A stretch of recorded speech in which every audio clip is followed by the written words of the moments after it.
Buon pomeriggio. Siamo, come dicevamo, anche nei tempi normali di inizio di un convegno, di un incontro seminariale come questo, piuttosto significativo, che si svolge ancora una volta qui nella sede della Pontificia Facoltà Teologica. E stavolta io parlerò pochissimo perché avete visto dalla locandina tantissimi relatori per un tema pieno di significati per una chiesa sarda che riproduce il titolo di un libro di Bachisio Bandinu, recentemente pubblicato dalla Fondazione Sardegna, che è ricco di studi, osservazioni, stimoli, critiche, documenti ed è animato da una forte ricerca, affermazione, lo direi così col trattino, di una chiesa sarda viva, partecipata, riesce a fare piena sintesi, questo è il desiderio, di tutte le sue dimensioni. La Chiesa, istruzione articolata, dice Bandini, in diocesi, con i rispettivi arcivescovi, vescovi, il clero, la sua conferenza episcopale, conferenza episcopale sarda che fa parte della CEI, e la comunità religiosa di tutta la Sardegna, quindi il popolo di Dio, e si chiede se questa chiesa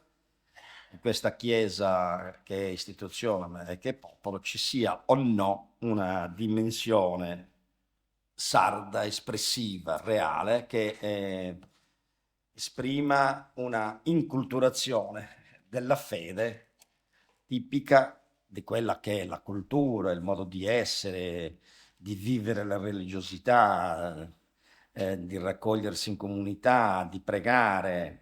Ahimè, poi lo dici, ci sono dei capitoli incredibili, purtroppo di odiare, di chiedere con difficoltà perdono, o di concedere meglio il perdono. Lo chiede, ma più concederlo è più difficile, ci ricorda Bandino. Bandino è un antropologo di fama assoluta, ma soprattutto un uomo non solo di profonda cultura, professore di lungo corso in Italia, lo diciamo così, ancora più che in Sardegna, quindi che ha sperimentato e volutamente incarnato una sardità che va a contaminare, anche ricevendo magari delle contaminazioni, evidentemente delle altre cose, in un'evoluzione permanente di una identità che non è mai ferma, che ha una sua base, una sua radice, che chiaramente non è una condizione statica, arcaica, da archivio,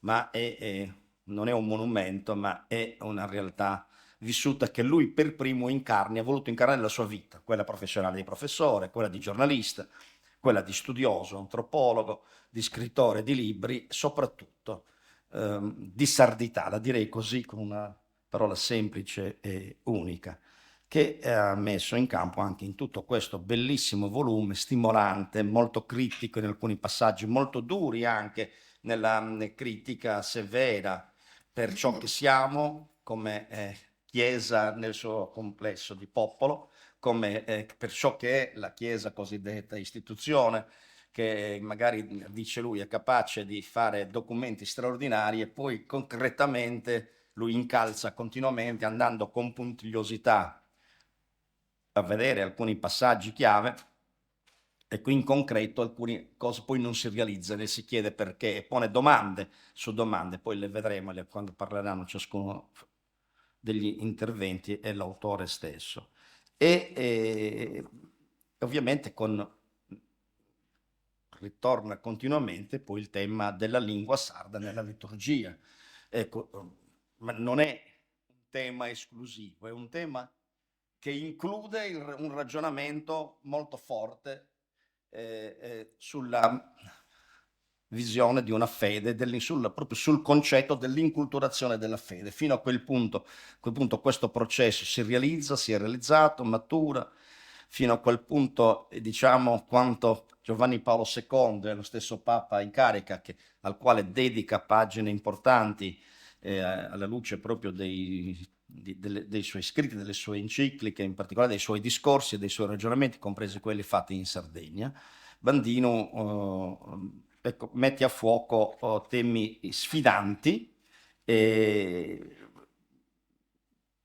partendo proprio dal confronto permanente dell'antropologia della cultura sarda con il vissuto della fede, della religione, della pietà religiosa e così via in Sardegna. Detto questo, la parola subito al padrone di casa, il Monsignor Mario Farci, preside della facoltà teologica, che continua ad essere un grandissimo animatore delle attività, diciamo, culturali e sociali di questa facoltà, che oggi è un punto di riferimento per il dibattito pubblico in generale in Sardegna. Grazie. Buon pomeriggio a tutti e tutte e benvenuti. Permettete un saluto particolare al Monsignor Arcivescovo e al Cardinale Emilio. Siamo davvero lieti di avervi qui oggi in quest'aula magna della facoltà in occasione di un evento che ci permette di riflettere, confrontarci, approfondire un tema che riguarda la nostra identità culturale e religiosa, la Chiesa sarda, attraverso, come si diceva, la presentazione dell'ultimo libro di Bachisio Bandino. Oggi più che mai è fondamentale fermarsi a riflettere su come la nostra Chiesa si inserisce in un contesto locale, sulle sue radici, gli sviluppi, sulle sfide che affronta nel presente e nel futuro. E l'opera di Bachisio Bandino ci offre l'occasione per farlo. Da parte mia mi son chiesto: si può davvero parlare di una Chiesa sarda? La domanda è certamente provocatoria, ma non oziosa. La risposta non deve essere superficiale, sì, né scontata. Si può rispondere a partire da diverse prospettive, dalla prospettiva storica, per esempio, antropologica, sociologica e così via. Personalmente non entro in questi campi. Mi limito brevemente ad accennare un aspetto teologico. La teologia cattolica, infatti, del secondo millennio, per lungo tempo ha privilegiato la dimensione universale rispetto a quella locale, e questo ha comportato tante conseguenze per le nostre comunità. Il valore originario della Chiesa locale sostanzialmente è stato riscoperto a metà del Novecento ed è stato poi recepito dal Vaticano II. La Lumen Gentium, in un celebre passo del numero 23, parlando del differente ministero tra il vescovo di Roma e i singoli vescovi, dice che i singoli vescovi sono il visibile principio e fondamento di unità nelle loro chiese particolari, e queste sono formate a immagine della Chiesa universale, ed è in esse e a partire da esse che esiste la Chiesa cattolica una e unica, letteralmente in quibus et ex quibus una et unica Ecclesia cattolica esistit. Per un verso, dunque, la Chiesa universale si realizza localmente. Per altro verso, le chiese particolari in comunione tra loro formano la Chiesa universale, e in questo modo si compone la dimensione locale e quella universale. Eppure le due dimensioni non sempre sono facili da individuare, e ancora oggi a livello teologico il dibattito è acceso. Per fare un esempio, 25 anni fa ci fu un vivace scambio fra due giganti della teologia, l'allora cardinale Joseph Ratzinger e il cardinale Walter Kasper. Ma il discorso si può addirittura allargare alla dialettica tra universalismo e localismo, e se facciamo questo i punti di riferimento si sprecano, a partire da Aristotele fino a Guicciardini e così via. Per questo abbiamo bisogno di riflettere sulla nostra realtà ecclesiale, sulla Chiesa sarda. Ci aiuteranno a farlo diversi protagonisti, stando al programma Don Mario Cugusi, che non vedo, però forse arriverà, Daniele Madau, Cristiana Meloni, Gianni Loi, Don Antonio Pinna, Andreina Pintor, e forse anche qualche altro che in questo momento non ho presente e me ne scuso. Figure che conoscono profondamente la realtà della Chiesa in Sardegna e che saranno in grado di stimolare un dialogo proficuo e costruttivo. Ringrazio tutti davvero. A moderare l'incontro sarà un grande professionista del mondo della comunicazione, Franco Siddi, presidente di TV 2000, che ormai è di casa in quest'aula magna, è più presente lui in facoltà di me. No, non è vero. Quasi. Ce ne manca io. L'incontro si concluderà con gli interventi dell'autore di Bachisio Bandino e di Monsignor Giuseppe Batturi, arcivescovo di Cagliari, che daranno la loro visione e sintesi su quanto emerso oggi. Siamo dunque pronti per una riflessione che, ne sono certo, ci offrirà spunti di grande interesse e valore e contribuirà a rinnovare il nostro impegno e la nostra comprensione riguardo alla Chiesa e la sua missione in Sardegna. In ultimo, i soliti avvisi: chi volesse rivedere questo incontro potrà farlo consultando il nostro canale YouTube della Facoltà Teologica. Chi volesse essere avvertito delle iniziative culturali che proponiamo potrà lasciarci all'uscita il suo indirizzo email. Ricordo che il prossimo incontro dopo questo sarà quello del 28 marzo del ciclo sul Giubileo. Interverranno il professor Cavizzoso e il professor Giuliano Zanchi. Vi ringrazio ancora per la vostra presenza, vi auguro una buona partecipazione.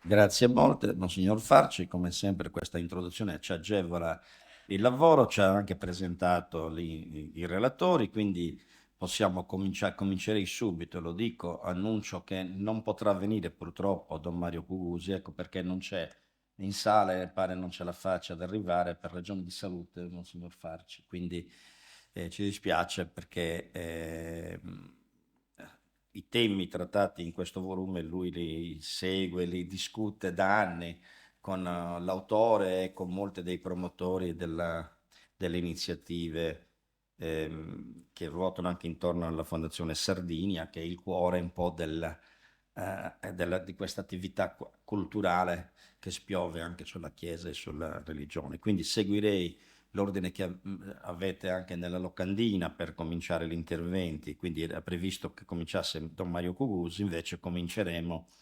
da Daniele Medau, professore di lettere del Siotto, animatore a lungo nella gioventù francescana, quindi un giovane. Ecco, la cosa bella di questo convegno, noi oggi siamo molti anziani, ma i relatori, gli interventori, salvo uno, sono tutti giovanissimi, ma quello che non è giovanissimo lo ascolterete, è più giovane di noi e capirete anche perché, Don Antonio Pino. Quindi dicevo di Daniele Medao, che lo invito già subito a cominciare a prendere la parola e raccontarci un po' come ha visto lui, diciamo, le scudisciate, ma le analisi prima e le scudisciate poi di questo libro, e come pensa che possano essere utili per la Chiesa sarda e per il popolo di Dio in Sardegna, che poi dopo anche su questo concetto in Sardegna probabilmente, parlando di chiese locali, chiese particolari, dovremmo vedere a volte più Sardegna, ma c'è sicuramente un'identità sarda. Monsignor Miglio, il cardinale Miglio, che è stato testimone e protagonista della prima messa in sardo, andata anche in diretta quindi il 28 di aprile del 2018. Ci sta seguendo con particolare attenzione, oltre a tutti noi che siamo qua. Prego, Daniele. Grazie. Innanzitutto inizio il mio intervento ringraziando davvero per l'invito, perché è un onore, direi, e anche un piacere poter intervenire in questa serata. Quindi ringraziamenti doverosi, così come doveroso è il ringraziamento al professor Bandinu, a Bachisio, per la scrittura di questo saggio che, come tanti altri della sua produzione, spalanca davvero dei punti di vista interessantissimi, con la sua prosa che è sempre così affascinante e pregnante, e proprio perché spalanca così tanti punti di vista è davvero complesso, è stato complesso per me riuscire a sintetizzare il punto di vista che posso presentare io su così molteplici aspetti. Quindi io inizio, prometto, cercherò di essere breve, di seguire un filo logico, ma sono pronto a come dire, bloccarmi nel caso dovessi essere troppo lungo. Il tema, come già detto autorevolmente da Monsignor Farci, è di grandissima attualità, di grandissima pregnanza e rilevanza, e una parte delle parole che Bachisio usa in questo saggio, come anche già anticipato, riguarda la lingua. E io vorrei partire da lì, perché in questo periodo mi sono interrogato molto sul fattore della lingua nell'identità di un popolo, e quindi anche di un popolo di fede, e mi sono interrogato in molteplici occasioni. Per esempio, ricordo che il 21 febbraio era la giornata mondiale delle lingue madri, per esempio, come fattore di identità. Così come in questi giorni, insegnando al Siotto, ho avuto modo di ricordare marzo 1821, in cui il popolo è identificato come uno di lingua, di cuore, di sangue e di altare. Quindi la lingua che ritorna come fattore, direi, imprescindibile di identità. Lingua che Bachisio inserisce nell'aspetto fondamentale della inculturazione. Ora, l'inculturazione ha due valenze, due significati. Allora, il primo esula dall'aspetto propriamente teologico, e cioè inculturazione come trasmissione di cultura da una generazione all'altra. Ora, gli studiosi individuano tra i fattori più importanti di una trasmissione di cultura da una generazione all'altra come determinante nella identità la lingua. E quindi questo torna come aspetto fondamentale di riflessione nostra. Chiaramente io vorrei, come dire, in tutta umiltà, porre solo domande senza azzardare risposte, anche nell'inculturazione, nel pieno significato teologico, la lingua deve trovare spazio e modo di riflessione. E Bachisio lo ha fatto, come dire, in maniera, come sempre, eccellente. In primis ha portato a una riflessione mia. E la riflessione mia sulla lingua come veicolo e fattore di identità sarda mi ha portato anche ad alcune considerazioni di livello storico. Pensavo alla storia della Chiesa, pensavo a santi patroni d'Europa come Cirillo e Metodio, che hanno riconosciuto, chiaramente, come dire, parlo a livello generale, schematico, magari potrò anche essere, come dire, soggetto a correzioni.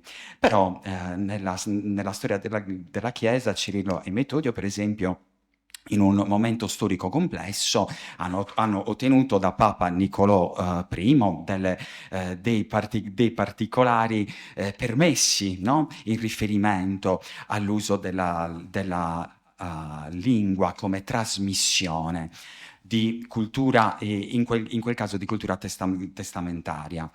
Oppure pensavo a un concetto di Gregorio Magno così importante in riferimento alla storia della Chiesa in Sardegna, del battezzare i valori indigeni. Ora, Bachisio ci suggerisce quanto nel rapporto con Dio un valore indigeno così pregnante, così totalizzante nella identità sia proprio la lingua. Tutti questi sono stati fattori di riflessione per i quali appunto nuovamente ringrazio Bachisio e che mi portano a riflettere come sempre, come già detto prima, sulla dialettica tra locale e universale, alla quale, come dire, non azzardo di dare risposte, ma sulla quale mi interrogo su quale debba essere il punto di equilibrio, e cioè, come veniva detto autorevolmente prima, un locale che concorre a far parte dell'universale e l'universale che nella pratica dell'inculturazione, che a volte viene anche definita come adattamento, si cala e si adatta proprio alla cultura locale, con un veicolo così forte nella sua identità come quello della lingua. Ripeto, quindi, tutte queste sono state le mie riflessioni e le mie suggestioni, che lascio aperte a una riflessione successiva, senza dare risposte. Un altro aspetto che vorrei, come dire, porre sul tavolo delle riflessioni è un aspetto di lingua e di cultura locale che si inserisce in una chiesa locale che, come dicevamo prima, fa parte del mosaico della Chiesa universale e quindi in qualche modo risente a livello locale, con le sue caratteristiche proprie, di quelle che possono essere le problematiche della Chiesa universale. E quindi per la realtà sarda io mi sono chiesto, anche qui, senza osare di dare risposte, ma solo ed esclusivamente aprendo delle domande, come la Chiesa universale, o nel nostro caso la Chiesa nazionale,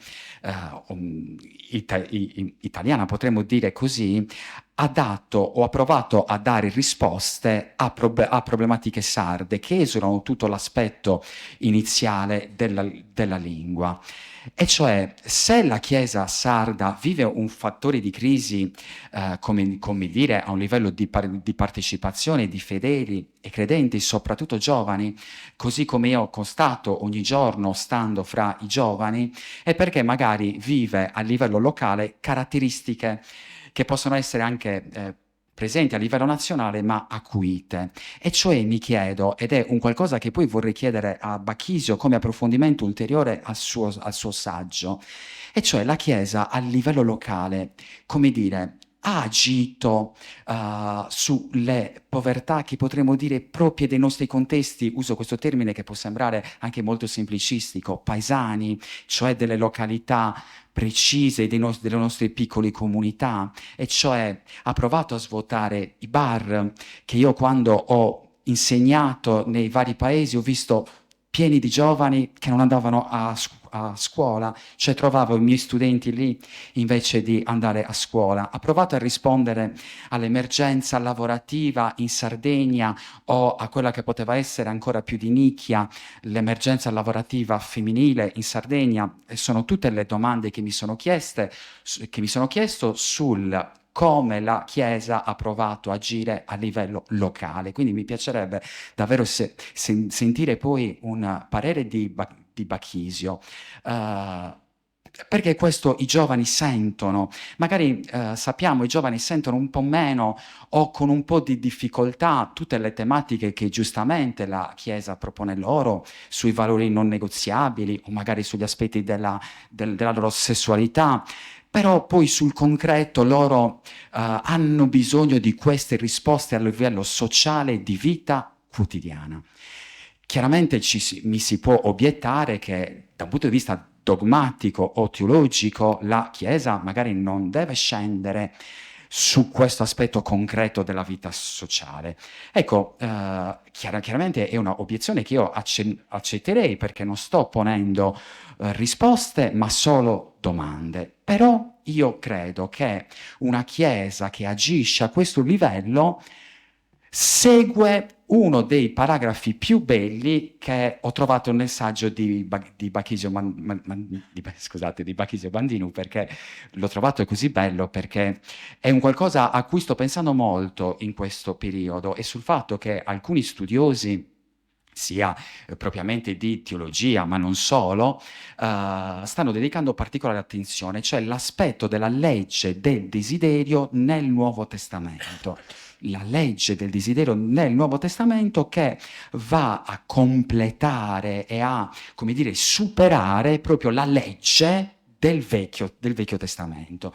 Allora, cosa ho colto io di quello che dice Bachisio Bandinu? Che la legge del desiderio è la legge non giudicante, ma la legge che sostiene il desiderio di vita. Quindi Gesù Cristo che si fa sostenitore della legge di un desiderio di vita che è iscritta nei nostri cuori e che non deve essere in qualche modo bloccata dalla censura della legge di per sé. Ora, se una comunità come quella sarda, della regione sarda, o di ogni nostro piccolo centro sardo, ha una legge del desiderio, e cioè una legge di vita, io penso, che la Chiesa debba sostenere quella legge del desiderio, quella legge di vita che hanno i nostri giovani, che hanno le nostre comunità, ne scoprire la loro identità. E qui mi ricollego a tutto quello che ho detto prima. La legge che non colonizza le coscienze, che è un'espressione molto forte che ha usato Bachisio Bandinu, ma che le libera, seguendo l'annuncio dell'angelo, non avere paura, detto a ogni sardo, a ognuno di noi, a ogni nostra comunità, che ti libera anche e che sostiene magari la legge del tuo desiderio anche sull'uso della lingua. Non lo so, questo si deciderà, lo vedremo, come dire, col tempo. Su quest'idea di una Chiesa che sostiene la legge del desiderio, che è uno degli aspetti più belli del saggio, secondo me, di Bachisio Bandinu, io concludo, spero di essere stato chiaro e di, come dire, poter aver dato un piccolo spunto di riflessione. Scusate se c'è stato qualche momento, come dire, di defiance, e ringrazio per l'attenzione. Grazie tanti anche per questi stimoli che sicuramente l'autore di cui sta prendendo nota. Vediamo le risposte poi soprattutto nel secondo giro. La parola adesso a Daniela, no, chiedo scusa, a Cristiana Meloni, giovanissima, credo una trentina d'anni, vero? Dico bene? Professoressa anche lei di un liceo, quindi alle prese proprio da giovanissima, con una esperienza professionale esaltante, che è anche educativa e che porta a misurarsi con valori e anche disvalori. Prego. Allora, buonasera a tutti, sono grata per questa importante occasione di confronto in cui mi è stato chiesto, ecco, di esprimere un parere da giovane sulla Chiesa sarda, a partire proprio dalle interessanti riflessioni del libro di Bachisio Bandinu. Mi presento brevemente, anche se qualcosa di me è stata già detta. Appunto, mi chiamo Cristiana, ho 30 anni, dall'età di 15 anni ho iniziato un cammino all'interno della gioventù francescana, che è un cammino di discernimento vocazionale che ha come esempio Francesco e Chiara d'Assisi, cammino che tuttora prosegue anche nell'ordine francescano secolare. Sulla base dunque di questa mia esperienza di Chiesa condividerò con voi alcune semplici riflessioni personali. E lo vorrei fare proprio partendo, ecco, dall'intento del libro, dove appunto si approfondisce il concetto di inculturazione della fede. Un concetto che, come è stato ben sottolineato, non può certamente, ecco, restare un'idea astratta, un ideale romantico, né tantomeno, ecco, essere restituito come un passato che risulterebbe, ecco, essere anche superato. Al contrario, il processo di inculturazione della fede si rivela essere un un cammino di riscoperta identitaria che arricchisce il presente, orienta il futuro, un cammino dove tutti siamo chiamati a fare la nostra parte. E in questa parte, ecco, io penso ci siano anche i giovani ai quali si dedica un bellissimo paragrafo, ecco, nel capitolo terzo del libro, che sono, ecco, sicuramente una realtà abbastanza sfidante, ecco, siamo una sfida anche per noi stessi e siamo anche una realtà complessa.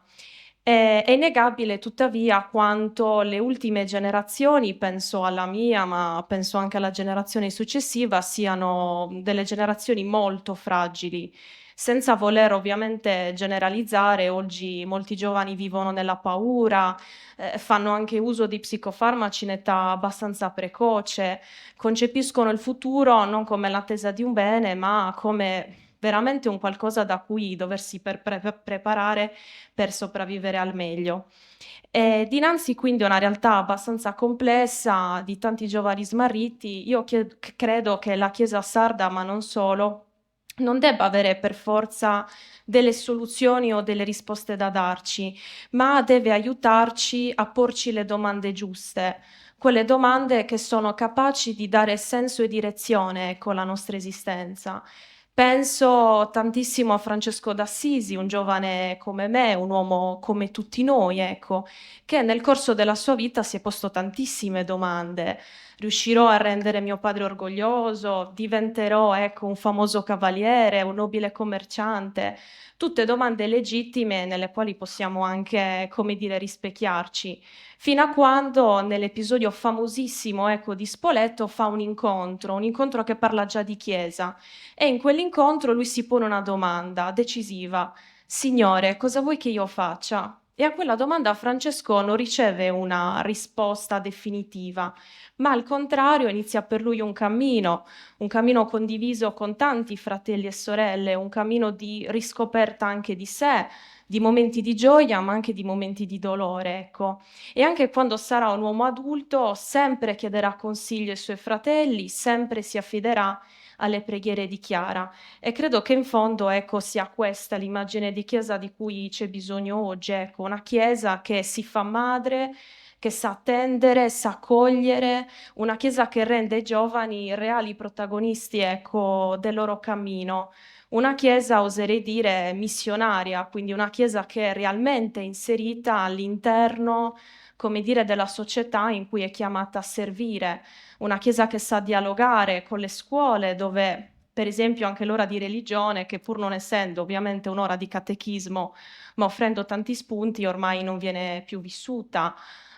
Penso anche per esempio alle scuole inserite in certi contesti veramente fragili, dove la Chiesa è davvero quel barlume di speranza, ecco, e di salvezza.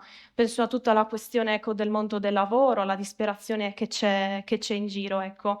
Ed è importante dunque che la Chiesa ragioni come corpo, perché se a un corpo manca una mano, il corpo lo sa che quella mano non c'è. E allo stesso tempo, se una mano si distacca dal corpo, quella mano non può fare nulla, quella mano muore, ecco. Quindi credo che il processo di inculturazione della fede possa essere una sfida, ma importante non solo perché ci permette, ecco, di riscoprire la nostra identità, la nostra storia, le nostre tradizioni, delle pratiche, ma è importante anche per rivitalizzare un senso di appartenenza che in questo caso è duplice, perché un senso di appartenenza alla nostra realtà, ma quella realtà diventa, come dire, un linguaggio, una porta, un accesso verso una, diciamo, un'appartenenza più grande, quella della Chiesa. E per dei giovani, ecco, che vivono profonde crisi identitarie, che molto spesso si sentono abbandonati a loro stessi, riscoprire anche di appartenere a qualcuno, ecco, con la Q maiuscola, può essere veramente, ecco, un faro di speranza, così come anche conoscere realmente la realtà in cui si è inseriti permette certamente anche di capire che cosa possiamo fare, scoprire qual è la nostra vocazione. Quindi concludo sperando, ecco, come dire, di essere stata chiara e lasciando giusto un'ultima riflessione in un secondo momento. Grazie. Perfetto, grazie tanto. Adesso toccherebbe a Gianni Loi, il professor Gianni Loi, che c'è, ecco, non l'avevo visto, invece c'è, come no, che non c'è, uomo di diritto, uomo del sociale, professore, già professore di diritto del lavoro dell'università, scrittore, poeta, passato alla lingua sarda anche nella scrittura, da grande, quando era già professore, immaginate, animatore negli anni 70 dei movimenti giovanili piuttosto aperti, quasi rivoluzionari nella parola più che, e anche in altro, insomma, ecco, esperienze di movimento, ecco, quindi lui ha vissuto da ragazzo e adesso la ripropone evidentemente in questa età, un'esperienza di movimento, immagino, piuttosto interessante che proprio ha un suo filo identitario storico. Ne parlo perché abbiamo quasi la stessa età, lui è un pochino più vecchio, però abbiamo negli anni 70 scoperto alcune cose, grazie a un tumulto che attraversava anche la Chiesa cagliaritana in quegli anni. Tu ricorderai bene un documento del 72, mi pare, o del 73. Sì, sì, certo. Io ho cominciato addirittura un'altra lingua perché pregavo senza sapere cosa dicessero, nel senso che io sono nato quando c'era ancora il latino e avevamo difficoltà a capire quali erano le preghiere, e ricordo che una volta da chierichetto mi sono scivolate le mani dai drappi con cui dovevo tenere il pastorale del vescovo e credevo di aver fatto un sacrilegio e di rischiare di finire all'inferno per questo. Quindi le fasi le abbiamo attraversate, i giovani non hanno più potuto attraversare quelle fasi, ma in realtà diciamo, questa esperienza l'abbiamo fatta, ma devo dire, per concludere l'accenno che tu fai, Cado, positivamente. Mi hanno chiesto recentemente di fare una riflessione sul futuro e io ho risposto che il futuro me lo sono consumato tutto nel passato, nell'esperienza forte che ho fatto quando credevamo, avevamo fede in tutti i sensi, in tutti i generi, perché pensavamo che la società potesse progredire, ed oggi, guardando davanti, ci troviamo in questa terribile delusione che siamo tornati a... Però questo non ci toglie la speranza. Un giorno un giovane gesuita che apparteneva alla cultura Maya ha chiesto a Papa Francesco, ha posto una domanda sull'inculturazione. Dice Papa Francesco: mi ha chiesto cosa pensassi di una formazione che offusca l'identità, che la copre, e di chi, anche religioso, non si sente più in sintonia con il popolo dal quale proviene. Salto il passato e il Papa ha risposto: ho detto a quel giovane gesuita, non ti inamidare l'anima, per favore. Sii Maya fino alla fine. Gesuita e Maya fino alla fine. Inculturarsi non vuol dire affatto dimenticare la propria cultura d'origine. Al contrario, vuol dire farla crescere. Questo è un messaggio forte che serve per farci capire di che cosa stiamo parlando. Noi abbiamo vissuto un'esperienza, io lo dico con un certo peso, non prendete un po' il mio tono perché fa parte un po' del modo con cui sento il problema, in maniera quasi brutale certe volte, perché noi questo percorso non l'abbiamo fatto in Sardegna, parlo dell'inculturazione in Sardegna, perché quando ci si avvicinava alla Chiesa bisognava abbandonare la cultura d'origine. Quando un giovane, dico giovane, scusate se lo dico al maschile perché le donne ancora non sono ammesse al sacerdozio, entrava in seminario, gli proibivano di parlare la sua lingua. Non è questo il messaggio, venivano puniti. E un giovane che parlava la sua lingua con i suoi fratelli, con sua madre, eccetera, la doveva rinnegare. Io lo dico tutto. Qualche vescovo, qualcuno che è diventato poi vescovo, ma che io ho conosciuto da ragazzo e che parlava solo il sardo, era una cultura profondissima, quando ha fatto questa carriera ha assunto un atteggiamento verso questi aspetti, forse in nome di un frainteso universalismo, ma l'universalismo non è questo. L'universalismo è la capacità che qualunque strumento, con qualunque storia uno abbia, può ricevere lo spirito, può partecipare, eccetera. Quando si sono presentati i primi pagani e hanno parlato le lingue, San Pietro ha detto: hanno avuto lo spirito, perché non li dobbiamo battezzare? Perché no? Ecco, io credo che questo siano dei temi che noi dobbiamo capire sino in fondo. Non è facile. Non è facile, se mi consentite una digressione su cui mi ha fatto riflettere l'introduzione di Monsignor Farci, che poi ci dobbiamo incontrare.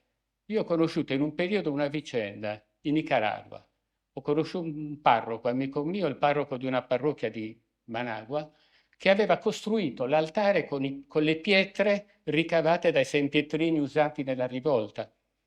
E il cardinale Obando, ed era un militante del partito sandinista, il cardinale Obando e Brava non faceva la visita pastorale. Un giorno lui mi ha detto, sono andato dal mio vescovo e gli ho detto, tu devi venire, perché non vieni?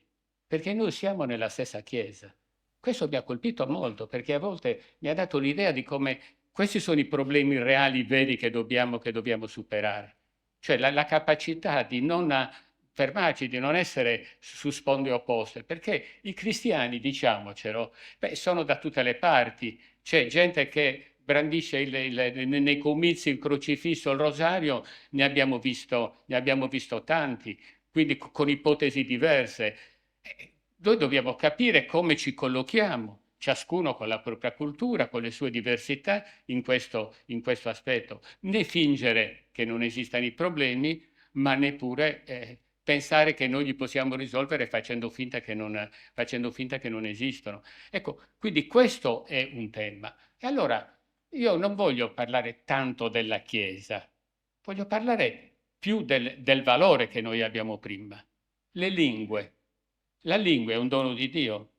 Se la lingua è un dono di Dio, possiamo impedire che con la lingua che noi abbiamo ricevuto come dono, possiamo celebrare il sacrificio, per esempio, non soltanto pregare, eccetera. Cioè, questo è il tema. Non è un problema, diciamo, di carattere politico. Io le capisco tutte le questioni, le possibili strumentalizzazioni, lo vediamo anche le chiese nazionali, come gli stati nazionali sono in discordia, però sono problemi che dobbiamo approfondire e l'identità comunque non ce la può togliere nessuno. Questo è il dato su cui noi dobbiamo pensare. Ed ecco che allora arrivo, per essere breve e dare un dato un poco al mio rammarico. Noi abbiamo avuto nella Chiesa sarda un'esperienza preparata. Il primo è stato Don Mario Cugusi, che ormai un'eternità fa. Io ricordo la chiesa del Sepolcro, piena di fedeli, ma non che erano arrivati per una manifestazione folcloristica, che venivano da un'esperienza di lettura, di dibattito, di frequenza, di una grande preparazione, eccetera, che aspettavano di poter celebrare la messa in sardo perché era il culmine di quel percorso e poco prima è arrivato l'ordine, la chiesa non è stato permesso. Questa esperienza l'abbiamo rivista poi nella chiesetta di Buoncammino con Don Mario Ledda, in cui è arrivato poco prima il divieto, brutto anche questo termine, di poter utilizzare il sardo. Abbiamo fatto una cosa veramente, abbiamo fatto una messa metà in italiano, metà in latino e metà in sardo, con le parti più nobili, più arti, eccetera. Questo non mi pare che c'entri niente con la fede, col valore, con il nostro impegno, con l'amore, con ciò che noi dobbiamo fare. Mi sembra un aspetto un po' più di burocrazia. Ed è stato lì che si è innescato un percorso. Monsignor Miglio allora ha risposto a una mia lettera aperta che è stata pubblicata sull'Unione, si è mostrato disponibile, si è affermato un percorso, però siamo da più di 10 anni e non sappiamo assolutamente che cosa succede. Qual è la difficoltà? Io ho un grande affetto per Monsignor Pisedu che conosco da tanto tempo, però io non posso ascoltare che il tema è sempre la prudenza. E questa storia della prudenza, io penso che se Cristo fosse stato prudente, la Chiesa non esisterebbe, insomma. Voglio dire esattamente il contrario. E poi soprattutto prudenza non significa, certo, significa ragionare su quello che facciamo, ma deve significare anche poi prendere la decisione.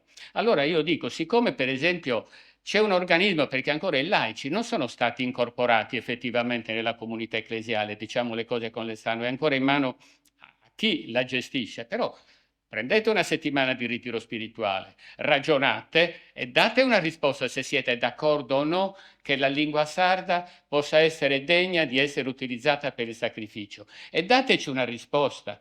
Noi eravamo convinti che da anni fossero già arrivati a Roma delle cose fra... non sappiamo niente. E noi chiediamo questo. Io credo che al di là di tutto, io non vorrei...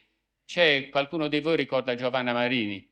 che era un po' critica con la Chiesa, ha fatto un grande coso, in cui diceva che la Chiesa la divideva, tu ti sei piazzata fra me e lui come una pietra tombale, come quella che anziché unire divide. Per fortuna lei stessa, che è una che ha sempre lavorato per il prossimo, per i poveri, per i diseredati, cioè ha seguito il messaggio, racconta che un prete spretato gli ha fatto capire anche tutta una serie di valori, cioè non è soltanto la formalità. Ecco, io vorrei che facciamo qualche passo avanti. E, tra l'altro, lo capiamo anche che c'è questa necessità. Non aspettiamo. È come non aspettare per altre cose, cioè che voglio dire che le donne prima o poi saranno inserite. E cosa dice? Dio, facciamole, aspettiamo che siano necessarie e indispensabili per poter gestire la Chiesa perché crollano le votazioni. Facciamolo adesso, anticipiamo. Voglio dire, il Papa non lo può fare perché ha delle resistenze, ma già ci manda segnali. Ce lo dice con la sua saggezza che questa è la sua strada.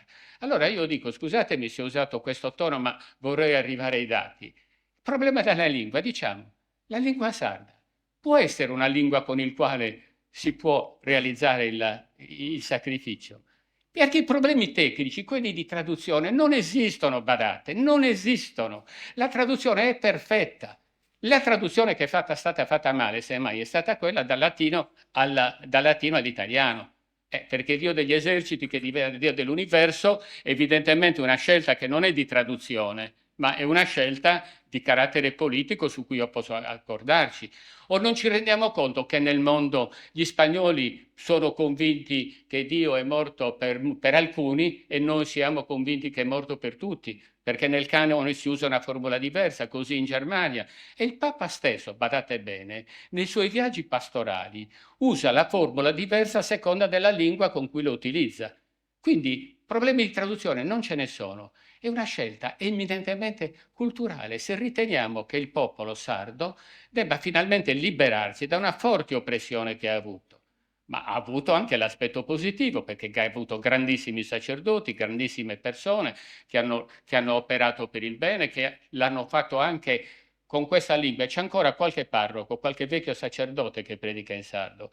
E c'è una cosa affascinante. Quando si predica in sardo c'è una grandissima differenza. Io ho avuto un colloquio con il popolo molto più diretto. Si sente l'idea che uno sta parlando con quelli che conosce, non con quelli che non conosce, non con quelli come le prediche che io sono stato pure abituato a sentire, in cui di fronte a due persone che non avevano niente a che vedere con la religione, si sposavano per convenienza, la predica però parlava degli altri valori, eccetera, come se stesse parlando a delle persone che stavano per entrare in seminario.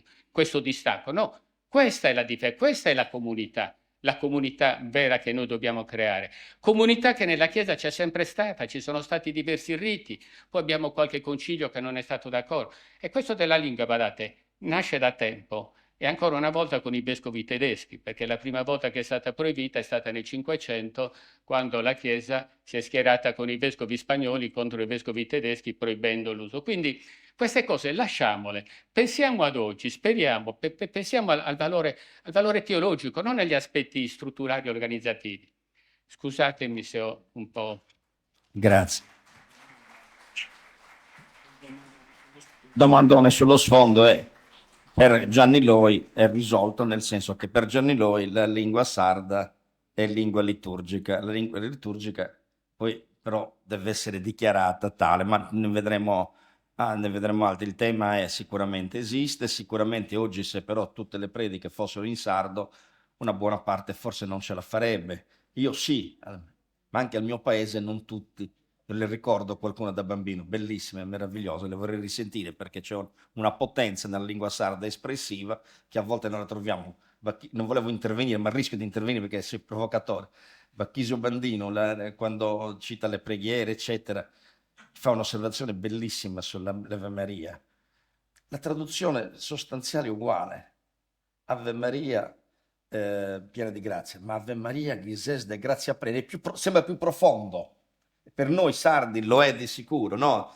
Proprio va ancora più dentro, quindi non è un venire meno, è un in più a volte, no? Dipende, però tutto va messo tenuto insieme, perché comunque, l'ha detto anche Bandino nel libro, e lo ridirà, la Chiesa è locale, ma se sa, con lo suo essere locale, stare nella dimensione universale, e se la cristianità non è universale muore, ma muore l'umanità. Ma per carità, non devo interloquire io, devo fare solo il moderatore, scusatemi se mi sono preso una licenza. La parola adesso a Cristiana Meloni.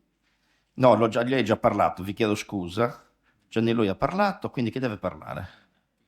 La Pinna? No, no, deve parlare Antonio Pinna, sì, Antonio Pinna. A lui è proprio il nostro biblista, traduttore in sardo dei Vangeli, di parte della Bibbia, ha coordinato i gruppi di traduzione, ma non solo questo, ci può dire ancora di più sulla identità da questo punto di vista, credo, e anche su come non solo pregare nella lingua, ma su come vivere insieme la dimensione della cultura sarda in quella più grande della fede cristiana.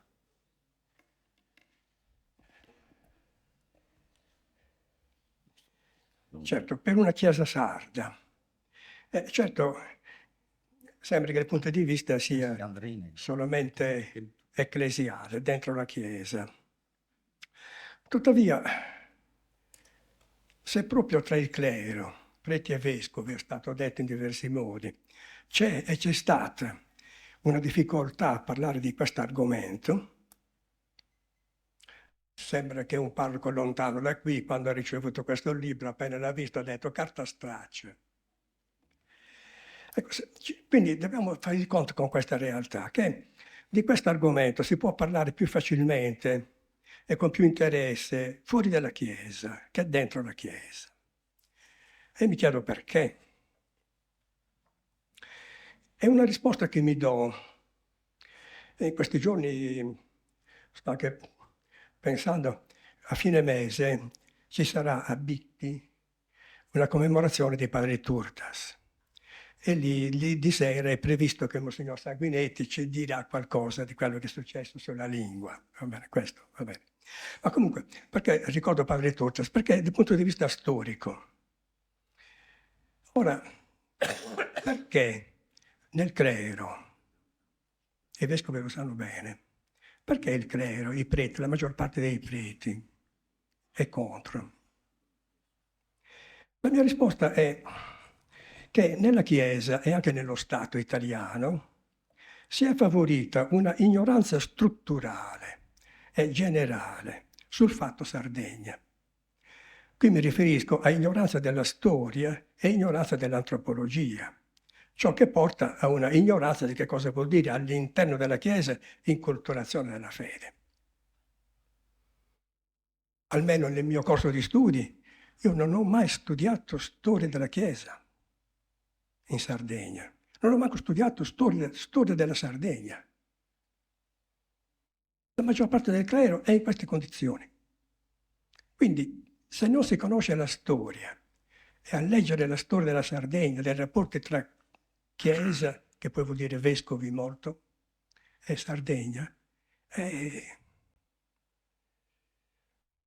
allora, cito un teologo sloveno che non stava parlando della Sardegna, quindi questo per evitare, e parlo anche di ignoranza strutturale. Io mi ritrovo dentro questa ignoranza strutturale, che qualche volta la tentazione viene di dire, ma cari preti, vescovi, la parola inculturazione, ciò che vuol dire, si conosce, ma non è colpa di chi non la conosce, è che siamo stati cresciuti in un ambiente che appunto ha creato in noi io lo chiamo ignoranza strutturale della storia civile della Sardegna. Storia della Chiesa in Sardegna è storia civile. Allora, questo teologo, che è un teologo sloveno, non stava parlando della Sardegna, però stava parlando appunto dei rapporti tra il clero e questi problemi. E diceva così: chi crede nell'origine divina della Bibbia sa che l'omicidio è il più grande peccato. A questa categoria di peccati appartiene anche la soppressione dell'indipendenza e dell'originalità delle persone e dei popoli più deboli. Per questo motivo, I rappresentanti della Chiesa su questo punto non si sono mai lasciati sviare dalla presunzione e dalle tenebre nelle quali sono cadute le autorità civili, che sono essenzialmente atee. Ciò invece è potuto succedere solo dove la Chiesa si è sottomessa all'autorità civile ed ha fatto propria la politica nazionalista. Chiuse le virgolette. Questo è successo in Italia al tempo del fascismo, in Sardegna. Si sta parlando molto della lingua, ma attenzione, questo libro non è proprio tutto sulla lingua. Bisogna allargare l'orizzonte, chiedersi cosa è successo in quegli anni, quando i vescovi si facevano forti dell'intervento del prefetto per proibire che cosa? Le gare poetiche.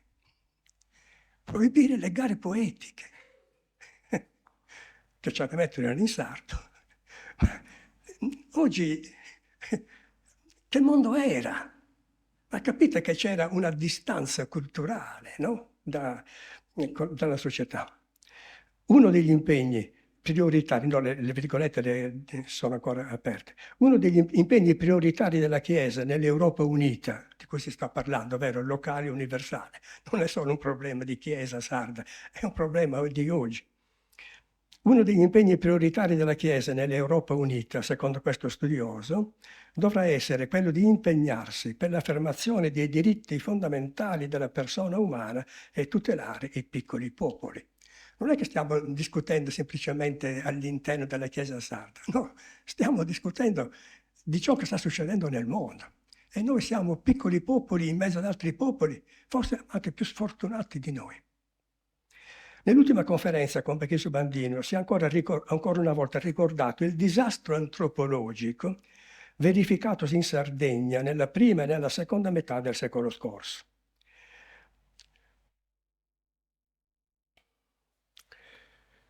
Di fatto, tutta la storia della Sardegna si potrebbe riassumere in successive colonizzazioni del locale da parte di poteri e di istanze che si presentavano di volta in volta come universali, ma erano locali anche loro.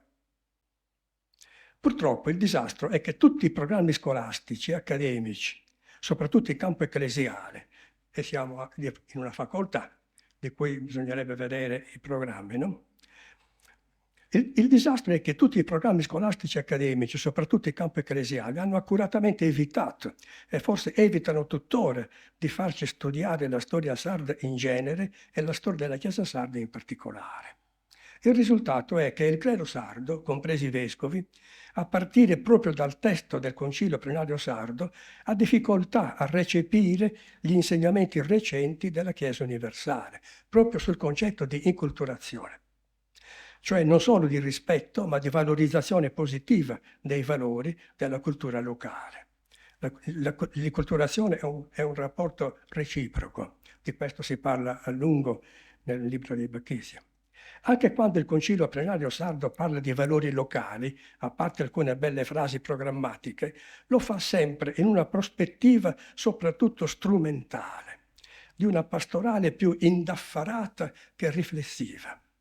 Questa è un'impressione terribile leggendo tutto il Concilio Plenario Sardo, l'ho letto qualche tempo fa, ma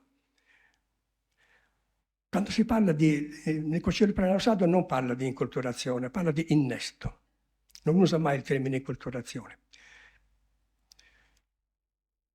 Io ricordo che quando ero vicepresidente, in una riunione, la prima riunione che si fece col gruppo col gruppo ristretto dei responsabili degli studi, e avevo proposto che fosse tempo di cambiare le specializzazioni della facoltà, perché chi vuole fare dogmatica va a Roma, chi vuole fare morale va a Roma, ma qui, dove ci sono anche tanti preti che vengono da fuori, avevo suggerito perché non fare un titolo di teologia in inculturazione.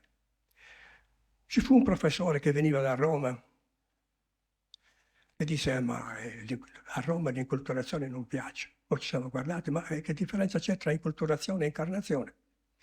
Si fece una certa riforma quando ero vicepresidente. Non fu approvata completamente questo passaggio da specializzazioni di dogmatica fondamentale, specializzazioni che si possono prendere tranquillamente a Roma, e di fatto succede. Però durò poco e poi si ritornò tranquillamente, senza nemmeno tante discussioni, a come era prima. Questo è un piccolo passaggio della facoltà che bisognerebbe un po' ricordare anche a chi è adesso in facoltà.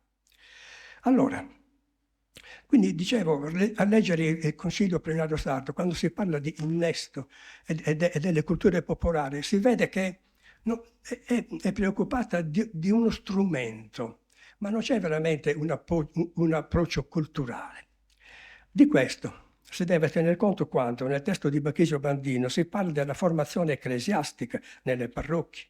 Pagina 9 lui dice si è formato più il mondo femminile che il mondo maschile, o del clero a partire dai seminari minori. A pagina 28 cita un prete che dice nella mia formazione ha influito più l'ambiente antropologico del mio paese che la formazione del seminario. Del ruolo della facoltà teologica. E a pagina 14 si chiede che cosa ha fatto la facoltà teologica per realizzare i desideri espressi dal Concilio Plenario Sardo, fino alla formazione permanente degli incontri pastorali del clero, a pagina 29. E questa pagina 29 lo leggo, non va bene il rischio di allungare, però dice, pagina 29, cito Bachisio, non ci consta che nella formazione permanente del clero siano presenti momenti in cui, come dice Papa Francesco, ci si interroghi insieme su come arrivare a un annuncio inculturato per andare oltre le correzioni. Il Concilio Plenario Sardo, quando parla delle tradizioni popolari, la prima cosa che dice subito è che bisogna correggere. Vedete l'aspetto strumentale, bisogna correggere. Per andare oltre le correzioni di cui parlo opportunamente, ma genericamente, lo stesso Concilio Plenario Sardo. E di fronte a queste frasi, come si fa a dire che questa è carta straccia? Quindi è un atteggiamento di cui i vescovi devono tener conto del loro clero. Non solo per dire, ma la maggior parte dei preti è contro. Va bene, ma allora o siete convinti dell'inculturazione o non lo siete. E allora fate qualcosa per diminuire questa ignoranza che chiamo strutturale, per non offendere nessuno. E bisogna tenerne conto quando sembra che la CEI, quindi sull'uso della lingua come si è detto, appunto sembra perché non abbiamo nessuna risposta ufficiale su questo. La richiesta è stata fatta alla CEI, si hanno piccole voci, però vabbè, vedremo cosa ci dirà Sanguinetti a Bitti. Però sembra che un'osservazione che è stata fatta è quella di usare la lingua sarda nella liturgia deve rispondere a un'esigenza pastorale e non politica. Comprendiamo il possibile senso buono con cui si può intendere questa osservazione, ma oltre che sembrarci del tutto fuori contesto e fuori luogo, come ha detto Gianni Lui, non c'era chi andava per motivi di fede, se la novena a Santo Sepolcro era piena, se la chiesa era piena, non era per motivi politici. Quindi nasceva da una sperimentazione senza motivi politici e andava da una sperimentazione. La domanda era proprio questa, sperimentare, senza motivi politici. Quindi faccio questa osservazione, si rischia forse, diciamo, di avere ancora un'idea di pastorale più superficiale o indaffarata, la chiamo io, lontana veramente da un concetto di inculturazione reciproca tra valori locali in cui la fede si innesta. Faccio un esempio semplicemente per finire. Ho usato spesso il termine indaffarati, appunto per dire che anche leggendo il Concilio Plenario Sardo sembra che sia fretta di fare, più per strumento che per capire veramente la cultura di quelle tradizioni popolari. Questo verbo indaffarati, io lo trovo in una traduzione che adesso dico per dire cosa può portare anche una traduzione di aspetto di cultura, cosa vuol dire una traduzione inculturata. Io non ho mai capito bene la frase del Vangelo di Giovanni, che è questa, finché non ci ho messo una parola sarda. Gesù rispose loro, Salmo capitolo 6, quando dopo il miracolo dei pani e la gente lo cerca, Gesù dice, in verità io vi dico, voi mi cercate non perché avete visto dei segni, ma perché avete mangiato di quei pani e vi siete saziati. Datevi da fare. Questa è la traduzione della CEI. Datevi da fare. In greco c'è lavorate. Lavorate. In Sardegna il lavoro del pane, che cos'era? Tutto un vicinato lavorava con quella famiglia. Lavorare il pane, ci si alzava di notte. Questo non è un discorso nostalgico, è un discorso di realtà, com'era, no? L'uso delle parole. Quel Vangelo diceva lavorate. Quel termine lavoro in Sardegna, lavorare il pane, era di una ricchezza culturale che è inutile che dica parole in più. Datevi da fare. Datevi da fare non per il cibo che non dura, ma per il cibo che rimane per la vita eterna e che il Figlio dell'uomo vi darà. Perché su di lui il Padre Dio ha messo il suo sigillo. Io questa frase non l'ho mai capita bene finché non ci ho messo una parola sarda. Quella parola sarda che ci riporta al contesto molto simile tra la Sardegna e l'ambiente della Palestina. Traballai. Non vossumani che si verdini, ma vossumani che durada, vostra vita eterna, e che si vilu de sommini e bosi donata. Poit, proprio isso, su babbo, assinnau, un sa dintadera sua. Ha messo il suo sigillo. Isso su babbo assinnau, cum sa dintadera sua. Allora questa pagina è chiarissima. È chiarissima. Dio che mette il sigillo, esprachise, dice il greco, perché tutti quanti portavano il pane, non si faceva anche il pane nella Sardegna, e poi si portava da quella famiglia che aveva il forno comune, e ciascuno ci metteva la sua pintadera, no? Il segno del Banco di Sardegna. Ecco, proprio a isso su babbo, a marcao, questa pintadera sua. Io capisco il Vangelo così, lo capisco meglio. Questo vuol dire forse cercare di inculturare. Non è solo lingua, ma certamente la lingua è importante.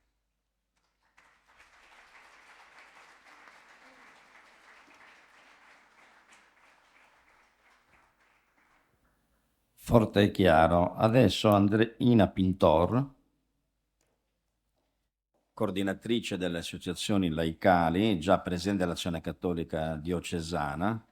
Credo che abbia tanti spunti, forse anche qualche proposta, spero, di evangelizzazione dal punto di vista del mondo che viviamo, che attraversiamo, che attraversate, e anche forse anche qualche proposta, non lo so, forse anche per la predicazione, forse per connettersi di più alle nostre comunità. E le faccio anche una domanda. Lo possiamo fare allo stesso modo dappertutto. Bandino, per esempio, segnala come in Barbagia, nelle omelie, ma forse un po' dappertutto, si tende a privilegiare in qualche modo, a insistere di più sull'aspetto della colpa e della pena, più sul peccato e sulla penitenza che sulla grazia. Questa può essere, è una chiave, faccio una domanda, è anche legato a qualcosa che diceva Don Antonio Pinna, ma ci vado lateralmente, pensando al Concilio Plenario Sardo su cui ho accennato. Bandino nel suo libro ci torna spesso, ha detto che sia uno dei pochi laici che l'ha detto per intero, dove pone una serie di anche questioni anche quasi organizzative. Dice ci sono proponimenti straordinari, sistematici, il rigoroso studio scientifico della pietà popolare, per esempio. Può essere anche questa una chiave oppure no? E può essere una chiave realizzare o non realizzare, perché lui dice si proponeva un centro, per esempio, regionale di pastorale, un osservatorio regionale della pietà popolare in Sardegna, o una pastorale per i giovani, servono. Ecco, erano tutte questioni che nel libro di Bandino ci sono e che pongo soprattutto alla nostra interlocutrice che chiude questo primo giro, perché lei, anche per i ruoli che svolge e che ha svolto e continua a svolgere, insomma, proprio da laica molto dentro la Chiesa sarda. La deluderò. Mica a me, mi devi deludere, io ci provo. No, la deluderò perché in realtà sono arrivata adesso qua e ho pensato, meno male che sono l'ultima, così gli interventi seri sono già stati fatti, io posso permettermi un intervento in stile testimonianza proprio di cuore, di pancia, che è quello che mi ha suscitato un po' la lettura del libro. Poi cercherò, visto che me le fa direttamente, anche di rispondere comunque alle sue domande. Allora, anch'io come Cristiana Meloni ho l'esigenza di presentarmi perché è vero che sono la segretaria della consulta diocesana delle aggregazioni laicali, sono stata nominata sotto Monsignor Miglio, lo sono ancora ad interim sotto Monsignor Baturi, fatevi un paio di conti, non credo di essere più credibile in questo ruolo, ne abbiamo parlato tante volte con Monsignor Baturi, mi spiego. La consulta delle aggregazioni laicali della diocesi di Cagliari è un organismo, a proposito di strutture, osservatori, organismi, che fa un po' di fatica a capire il suo ruolo e a capirlo, nel senso ad investirlo. E questo è già un elemento di riflessione, cioè perché i laici chiamati dei vescovi a riunirsi in un organo di consulta in cui quindi possono dire la loro e lo possono fare secondo tutti i carismi tipici delle aggregazioni di cui la Chiesa è ricchissima, scelgono di non farlo. Io non ho una risposta, credo, mi permetto di dire che forse neanche Monsignor Baturi ce l'ha, perché ci siamo interrogati insieme, poi non so se magari è arrivata la soluzione, però la rimando un po' in questo uditorio.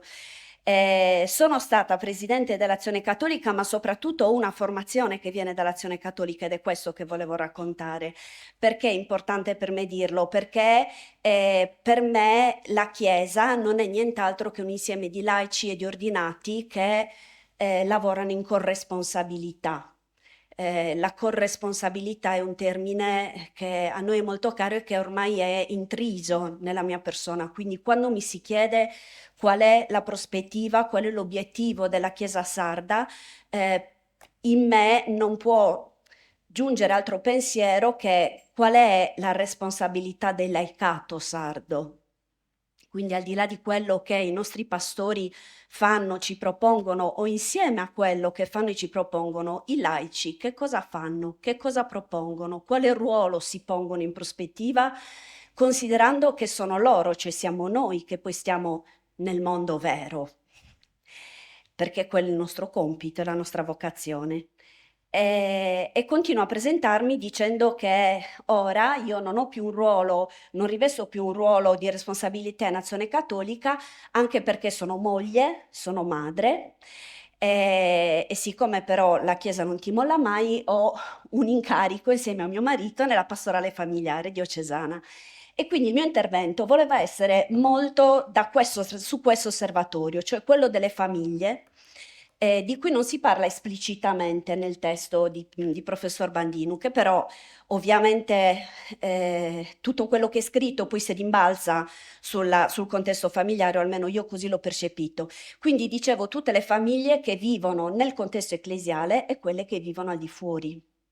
Perché è vero che io ho un ruolo di responsabilità nella pastorale familiare diocesana insieme a mio marito, però è anche vero che in primis io ogni mattina accompagno mia figlia a scuola e incontro le madri o i padri dei compagni delle mie bambine, e allora mi interrogo su loro, perché è un po' facile chiedermi che cosa devo fare in quanto Chiesa e in quanto coppia incaricata di pastorale familiare per le famiglie che vengono alle iniziative che noi proponiamo.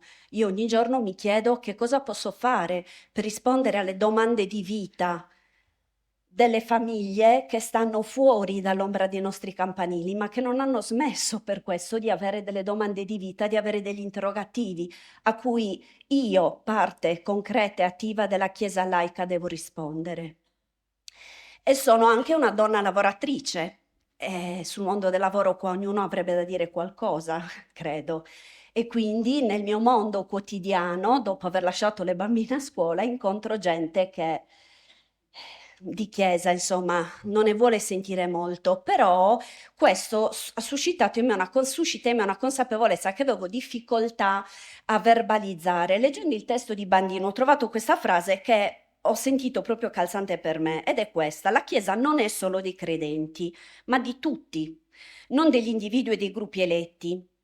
Chiesa assembleare e circolare. Più avanti dice: più che riportare la gente in chiesa, si tratta di fare chiesa nei luoghi più diversi. Questa vorrebbe essere la mia risposta azzerante anche agli interrogativi che mi sono stati posti, perché questo è il compito che io mi sento e che secondo me ciascuno di noi deve rivestire. Più che riportare la gente in chiesa, si tratta di fare chiesa nei luoghi più diversi.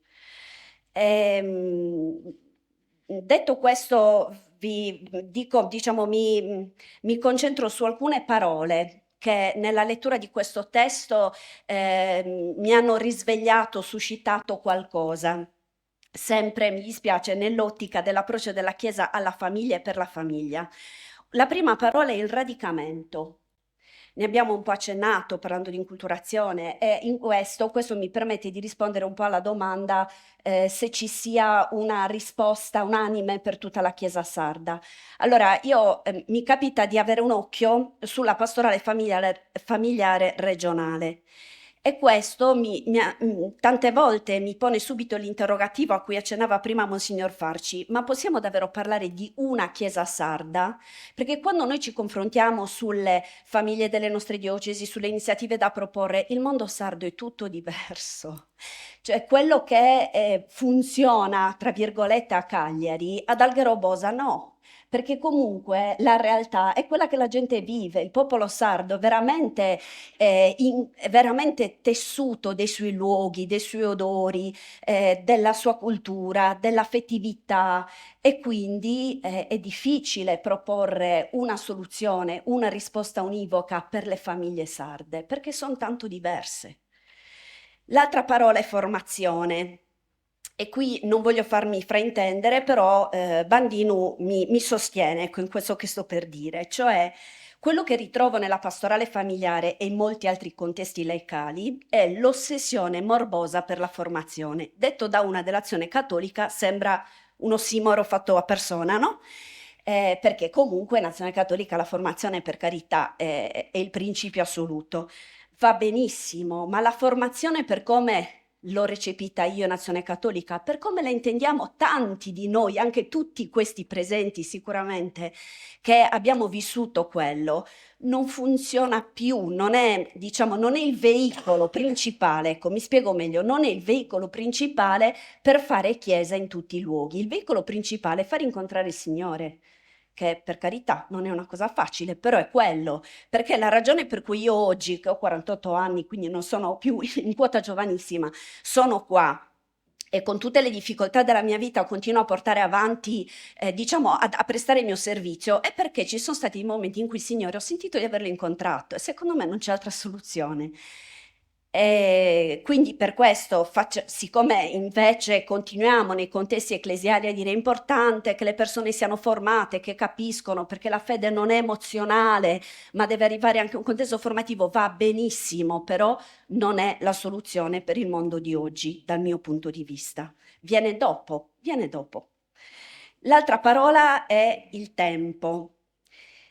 C'è un paragrafo in questo testo che si intitola La concezione del tempo, parla di tante cose, cioè parla soprattutto di come i giovani concepiscono adesso il tempo, però c'è un interrogativo in questo paragrafo che io voglio adattare al contesto familiare. L'interrogativo è questo: quale possibile integrazione fra tempo del mondo e tempo della fede nelle nostre comunità? Cioè quale possibile integrazione tra tempo del mondo e tempo della fede nelle nostre famiglie? La Chiesa chiede alle famiglie di oggi una tempistica di presenza, di cose da fare che non è compatibile con la vita familiare. Quindi credo che la Chiesa, e io in prima persona, ci dobbiamo interrogare molto su come far vivere alle famiglie l'annuncio evangelico nella propria realtà, rispettando anche i tempi delle famiglie. E dentro le famiglie c'è un mondo, ovviamente non lo apro. Chiudo con un desiderata, che è quello che riguarda le famiglie ad extra. E il mio desiderato è questo: siccome io, come vi dicevo, percepisco comunque anche nelle famiglie che poi tante volte sono o solo mamma o solo papà o il compagno della mamma, l'amica del papà, percepisco comunque una domanda di vita, qualcosa a cui io so che la Chiesa può rispondere, però loro non lo vedono, non sentono che la Chiesa possa rispondere. Allora il mio desiderato è che questo desiderio di novità che io percepisco nelle persone che incontro sia soddisfatto dalla novità che noi sappiamo essere dentro il Vangelo. Il Vangelo lo dice, lo ricorda anche Bachisio Bandinu, è rivoluzione. Questo è vero, e in realtà il mondo intorno a noi ha bisogno di rivoluzione, solo che non sa bene dove andarla a pescare, per questo poi ne afferra un po' qua, un po' là. Noi sappiamo invece che la rivoluzione che è scritta nel Vangelo, che è pregnante, rigenerante, perché ogni volta cambia forma, cambia vita, si adatta alla mia realtà, si adatta alla tua realtà che è diversa, c'è ancora nel Vangelo. Allora il mio desiderato è che la Chiesa sarda riesca a far sentire che nel Vangelo c'è ancora una rivoluzione che può davvero coinvolgere tutti, chi sta dentro, come me, e chi sta fuori, che dovrebbe essere il nostro obiettivo.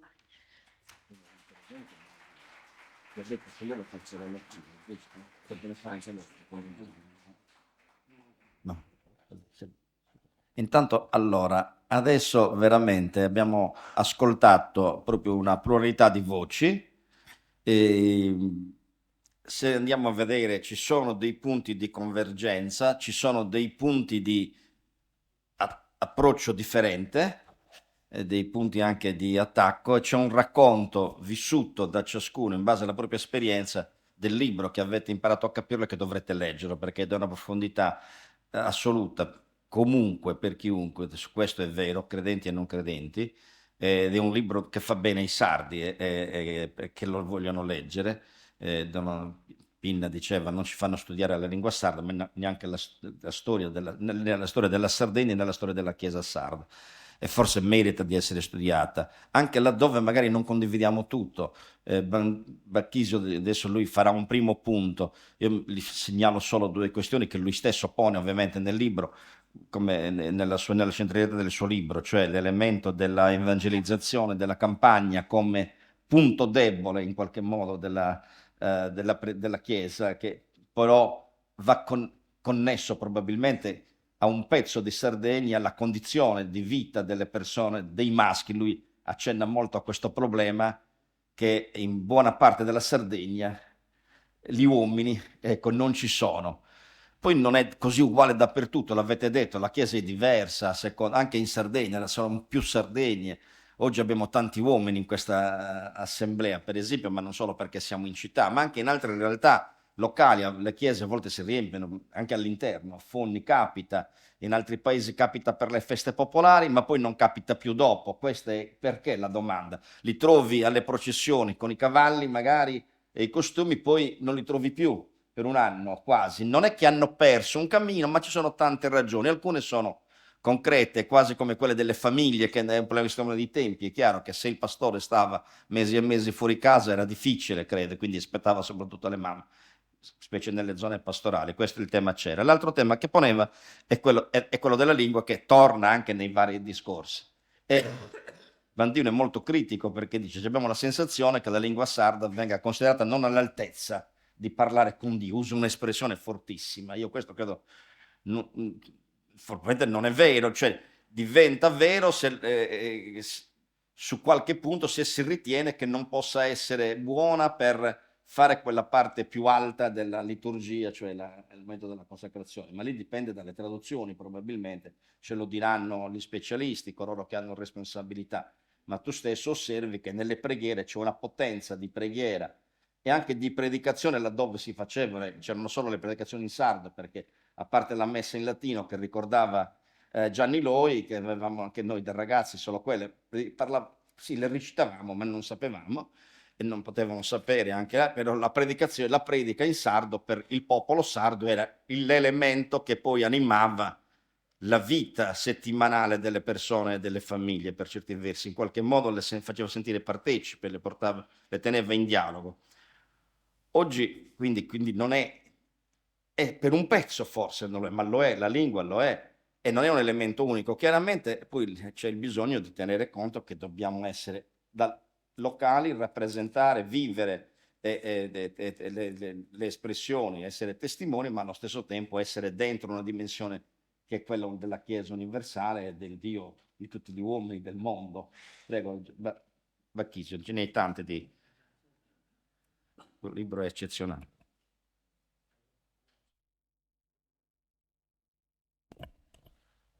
Basta appena, eccolo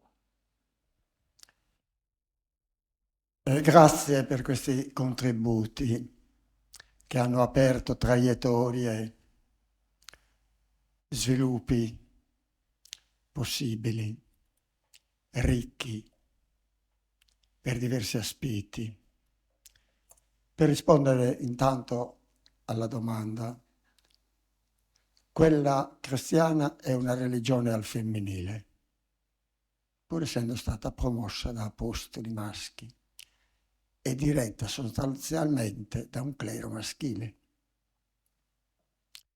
Non è stato portato il messaggio evangelico nella campagna, nell'ovile, e quindi si credeva di vincere la battaglia perché la donna è donna della comunità, educa i figli, tutto verissimo. Così mamma, religiosissima, nel mio paese era chiamata la Madonna e mio padre agnostico. Atta esiste scarchideus, qualche Dio esisterà, ma boh. E ancora mi chiedo, se è tutta al femminile, perché le donne vengono escluse poi dall'ordinamento e dagli ordini e dall'ordine? Ma volevo io riproporre alcuni temi che mi hanno colpito nell'ascolto e vi propongo dei verbi: acculturare, deculturare, inculturare, perché la parola che risuona continuamente e fa eco è inculturazione. Di che cosa?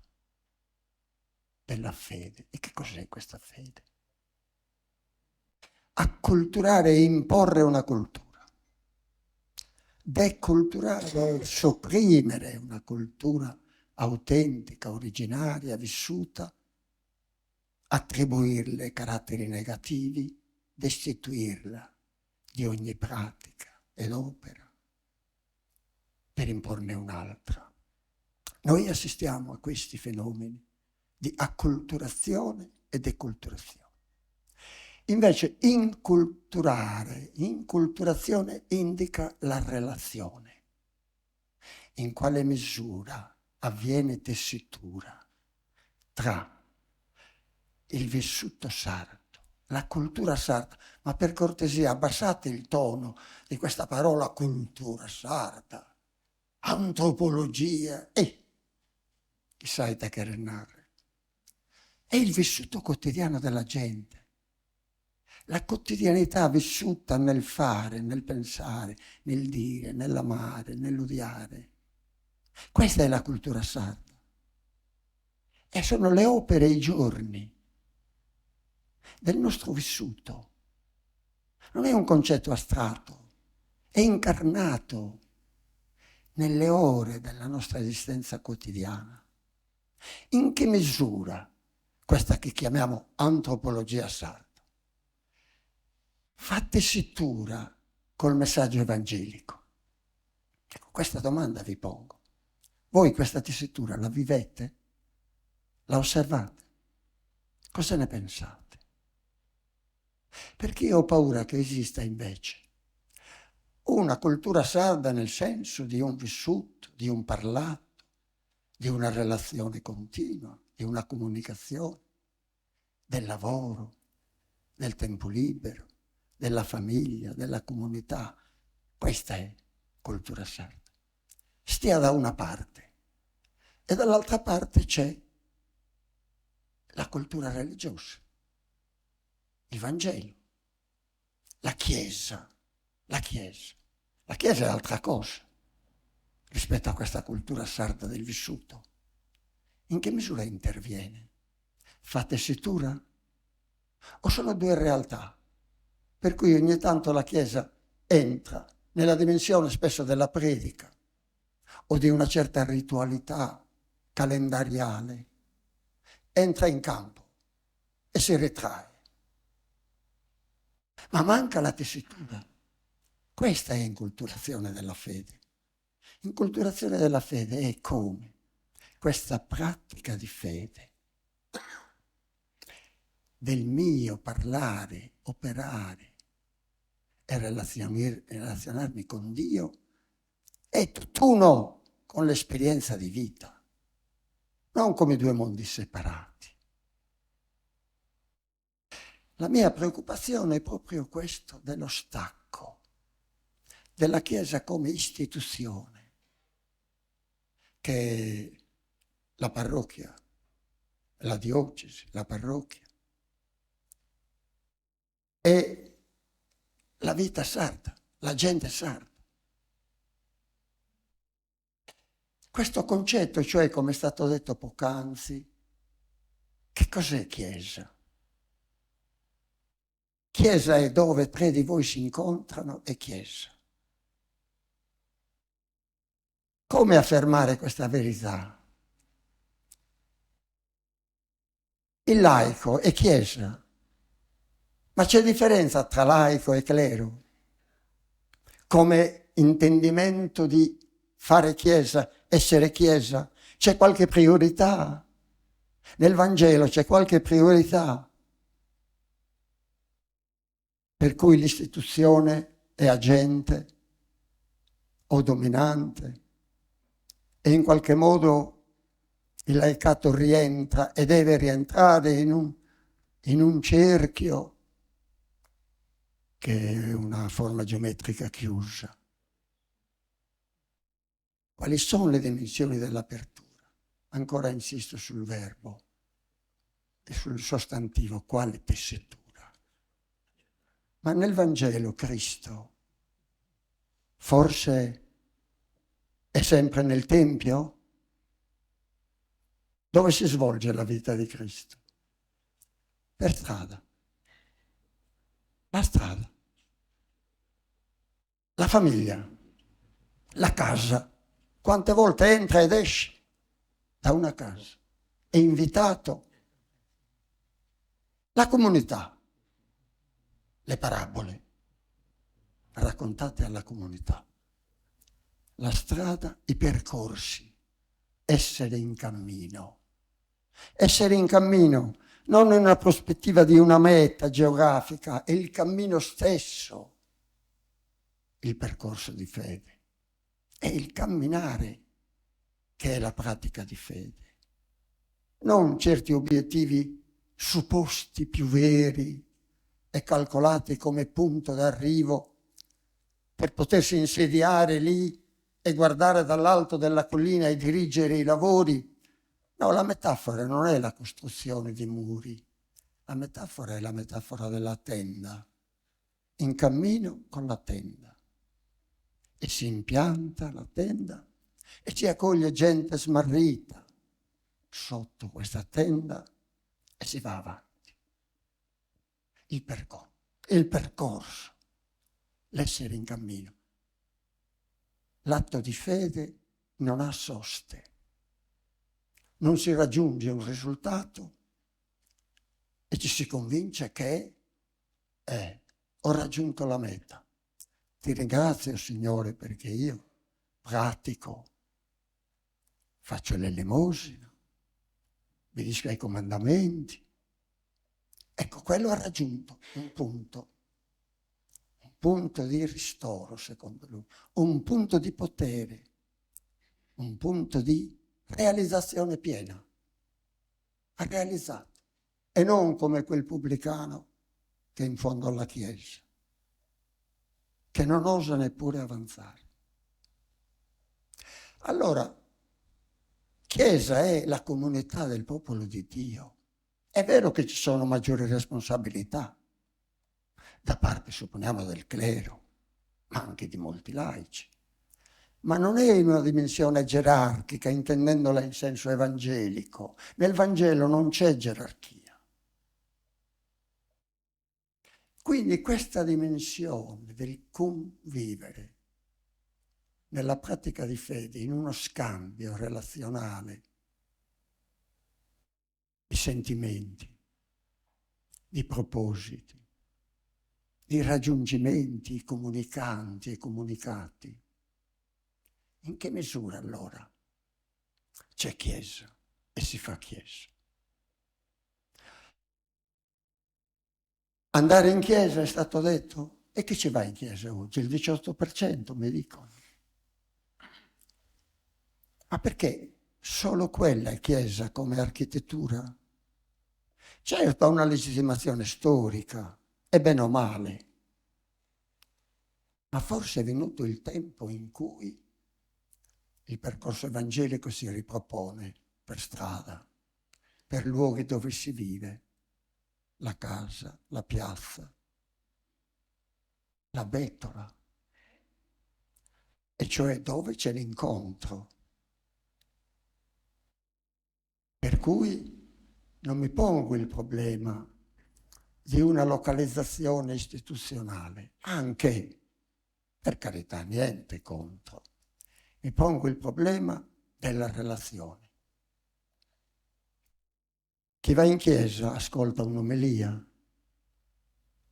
Qual è la qualità spirituale di quell'omelia? Non la qualità semantica, agiografica, esegetica. Il messaggio del Vangelo non va misurato sull'emittente, ma sul destinatario. La qualità di quel messaggio, dove arriva? Come arriva? Che effetto fa? Che trasformazione opera? Avete notato le prediche di Papa Francesco? 7 minuti. Quali intensità? Semplice, ma dietro quella semplicità voi capite. C'è un'esperienza di cultura, ma intesa come cultura vita, non come competenza teologica. Allora, dove si scontra questa che voi e noi chiamiamo teologia? In sostanza una precettistica filosofica che noi chiamiamo teologia. Per i filosofi la teologia è una branca della filosofia. Per la Chiesa la teologia, la filosofia è una branca della teologia. Scontri sofistici. La questione è, ma dove si scontra una precettistica teologica?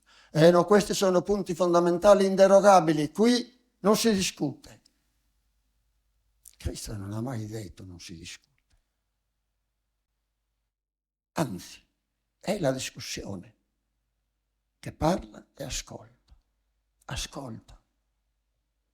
È l'ascolto che arricchisce, più che l'atto di parola, che è pieno di responsabilità e di preoccupazione. È l'ascolto arricchente. Ebbene, allora questo scontro tra il vissuto evangelico e i principi fondanti, Papa Francesco ha dei riferimenti in Christus Vivit nell'enciclica illuminanti, dove la teologia non fa i conti col vissuto della pratica di fede, perde, è perdente. Noi ci ancoriamo a principi cosiddetti inderogabili, o il vissuto è calcolato sul versante dell'amore e fai quello che vuoi? Qual è cioè il metro di misura di un vissuto cristiano? L'ancorarmi a dei principi fondanti, in nome di queste faccio crociate, o disporsi alla dimensione dell'amore, del concetto? Questo è l'errore. Di un concetto, non è un concetto. Il Vangelo non è concettuale, non è filosofico, non è sofistico. La parabola è l'arco della parola, è l'arcobaleno che congiunge distanze infinite. Parlare per parabola, non per concetti, non per principi. Se voi leggete con attenzione, soprattutto le Vangeli Christus Vivit Laudato Si, voi ascoltate questa dimensione di che cos'è Chiesa locale. A parte i primi capitoli che sono sulla lingua e sulla mancata cristianizzazione del mondo degli uomini, dei maschi. Mi interessano meno. Sono soprattutto gli altri capitoli. Papa Francesco chiarisce bene che cos'è una chiesa locale e qual è il rapporto tra chiesa locale e chiesa globale. E la domanda che vi faccio è: che cosa la chiesa sarda come chiesa locale porta a contributo alla chiesa universale? Rispondete. O c'è un concetto di chiesa universale come astrazione che poi scende come precettistica normativa in una chiesa locale e ne tarpa ogni dimensione del desiderio, dell'immaginazione? Ecco, allora il rapporto locale-globale qui è ineliminabile. Non puoi essere cristiano, profondamente cristiano, se non sei locale, e non puoi esserlo se non sei globale. Questa è la relazione. Ma Papa Francesco insiste sul vissuto, perché il locale è il vissuto del corpo. Attribuite alla corporeità l'importanza fondante del mio corpo, che è ineliminabile nella relazione con lo spirito. Per cui quel mio pregare di un corpo situato dentro una cultura, dove la parola acquista significazione all'interno di quei sentimenti che la parola evoca, e allora io dico una preghiera autentica e non recito formule. E se dico Ave Maria, grazia plena, quel grazia è un ablativo di abbondanza latino. Grazia plena, piena di grazia. E su Signore scintecus, tecum, tecum. E benedicta, benedicta. Intra totus as feminas, intra totus as feminas. Ma quale è più ricco per noi sardi, feminas o donna? È più ricco intra o tra? E benedictus frutto de sas intragnas. E come lo traducete in italiano? E in francese o in inglese? Intragnas. Indica le viscere nel senso organico della gravidanza. Intendo dire dunque nel senso fisiologico, organico, intragnas, e allo stesso tempo si libra su una dimensione di spiritualità pura. Sas intragnas tuas, sas intragnas de sa Vergine Maria. Allora capite che sono due idiomi che parlano diversamente con Dio, con diversa intensità. Come potete togliere a Dio la possibilità di parlare con me in sardo, con noi in sardo? O gliela togliete? Non a me di parlare con Dio, a Dio impedite di parlare con me. Questo è il mio corpo. Hoc est corpus meo. Cust est su corpus meo. Dov'è l'abbassamento di tono? Dov'è la terribile domanda: ma il sardo ha dignità liturgica? Per cortesia, ma si tratta proprio di non intendere nulla, non dico la realtà effettuale dei sentimenti e della comunicazione più profonda con Dio, ma anche un'ignoranza totale sul versante di che cos'è una lingua, tutta la filosofia del linguaggio, l'antropologia del linguaggio, la neurolinguistica, la psicolinguistica, la psicoanalisi. Tutti affermano che ogni lingua può parlare il mondo. Non ci sono lingue di prima categoria e di seconda. Possono essere più ricche nella loro elaborazione storica, ma ogni lingua può parlare il mondo, ogni lingua è la Pentecoste, non è la Torre di Babele. Ciascuno ascoltava nella propria lingua. Allora si intende che quell'identità, che non sono in contraddizione, il sardo e l'italiano sono sorelle. E dovete pregare in sardo e in italiano, e in francese e in inglese. Je vous salue Marie, pleine de grâce. E sono modi differenti di parlare. Io parlo più intensamente in una lingua perché è mia ed è materna, perché la lingua si chiama materna, perché è stata imparata nella suzione del seno della madre. La lingua non nasce dal vocabolario. E nella suzione del seno della madre il bambino ascolta, perché la lingua è nel significante, cioè nell'immagine acustica, è nel suono che risuona, è lì l'elemento poetico e profondamente spirituale. Mica il bambino capisce il significato di quelle parole della mamma. E il grande errore di tutte le università sarde sulla questione della lingua è di fondare il discorso sul significato. Allora parliamo una sola lingua. Tanto il significato è lo stesso, francese, tedesco, inglese, e no. È il significante. Escusso Ave Maria, grazia plena, il Signore è contigo, che distingue.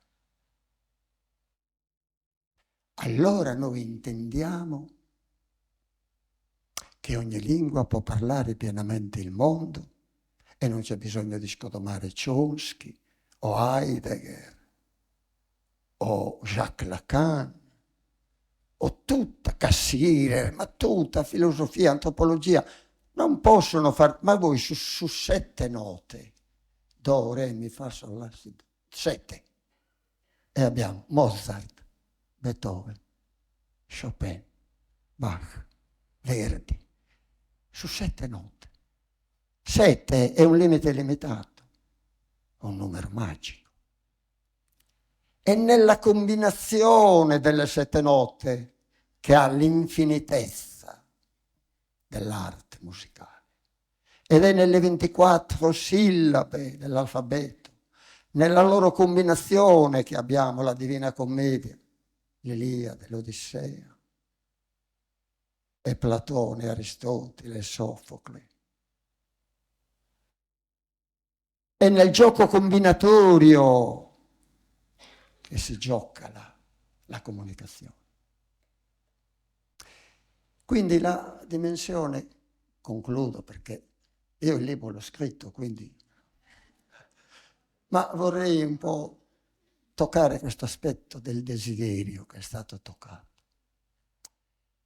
In sostanza la mia preoccupazione come barbaricino, che quindi ha vissuto anche un cristianesimo più chiuso, non perché fosse chiuso il messaggio cristiano, ma perché dentro una società più chiusa. Quindi io intendo dentro quell'antropologia di chiusura.